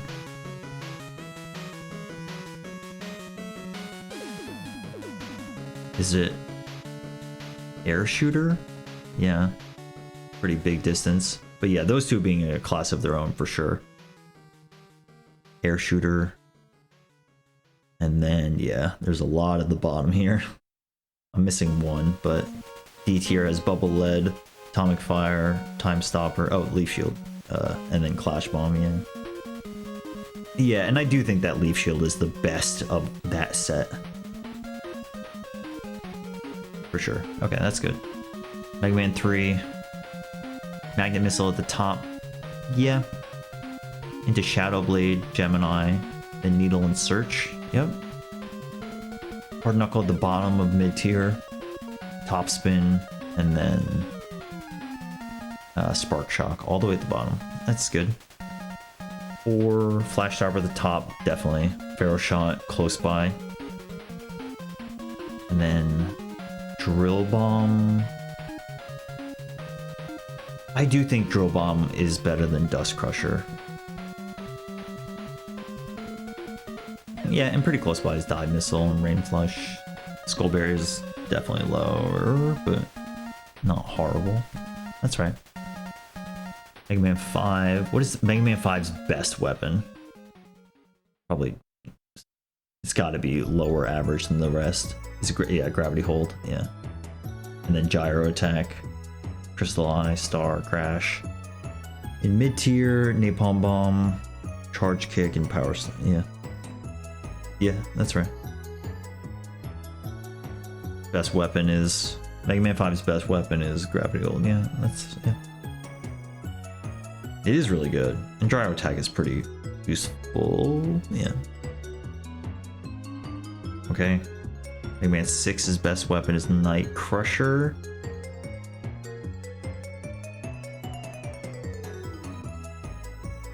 I don't know. I think I put Flame Blast above it. I think I'm just gonna do that. I don't know. That's like, I don't know. I don't know. They're both so good, but I don't know. I think I think I'm just gonna leave it. This distinction between Metal Blade here doesn't matter. Night Crusher, it's like, it's so much. You get, the average casual player is just going to be able to intuitively change trajectories with Night Crusher and get a lot of utility out of it. I think it belongs where it is. Okay, Centaur Flash is, or no, Tomahawk, Centaur Flash, and then yeah, Windstorm, Yamato Spear. And the worst is yeah, Plant and Blizzard. But the top 6 of Mega Man 6 weapons are really high, probably one of the higher averages. All right, 7, Junk Shield, very top. Noise Crush nearby. That's right. Thunderbolt's pretty good. B tier. Yep. Wild Coil in middle tier. And it's a Danger Wrap. Breeze Cracker at the bottom. Scorch Wheel, yeah, that's right. Alright, what's the best Mega Man 8 weapon? Ice Wave, yeah. Flash Bomb's close by. Astro Crush is close by. And then, yeah, mid-tier's got Flame Sword, Water Balloon, Tornado, yeah. And then Thunderclaw is much lower. Homing Sniper is above it. Yep, looks good. Mega Man 9. Highest weapon in Mega Man 9. I put Black Hole Bomb, really? No, Laser Trident, yeah, okay. Laser Trident, that sounds right. Black Hole Bomb. Tornado Blow might be high.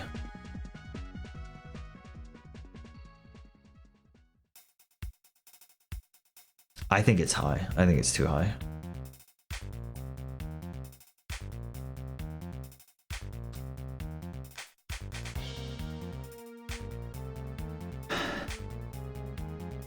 Yeah, I'm gonna move it. I'm probably gonna put it like here.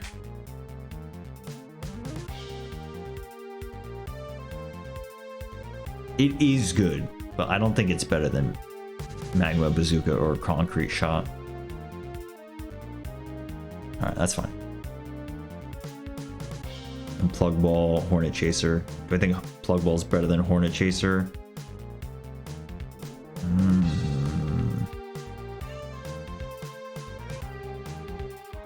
Yeah. Yeah.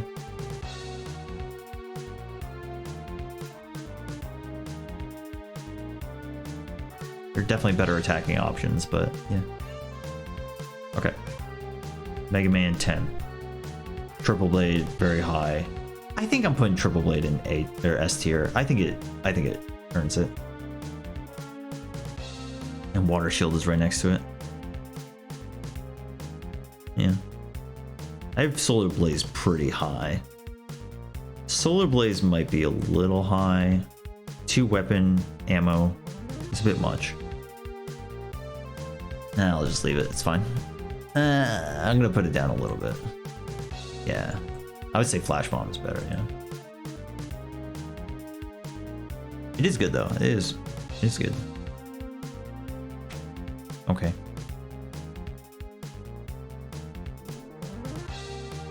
Rebound Striker, Wheel Cutter, Chill Spike, yeah. God, Commando Bomb is the worst. Okay, Mega Man 11. Best weapon of Mega Man 11 is Bounce Ball. I will definitely admit that Mega Man 11 is where maybe know the least. I've played it multiple times, but I think, yeah, I would say it's Bounce Ball. Like, Bounce Ball is really reliable.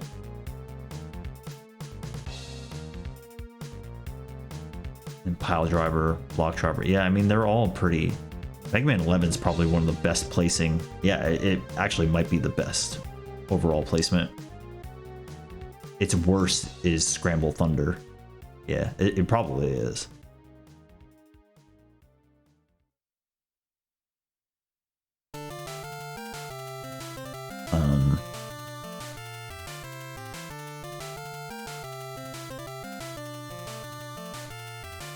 Flash in the dark. Okay, I think that's good. And then Rockman Forte, last one. Ice Wall is the #1. Committing to it. Sounds good. And then Lightning Bolt is high B tier. Yeah, I agree. And that is what's kind of hard about Rockman and Forte, is that you, like, Ice Wall is fantastic, right? But you don't like shoot it like a projectile. In that game,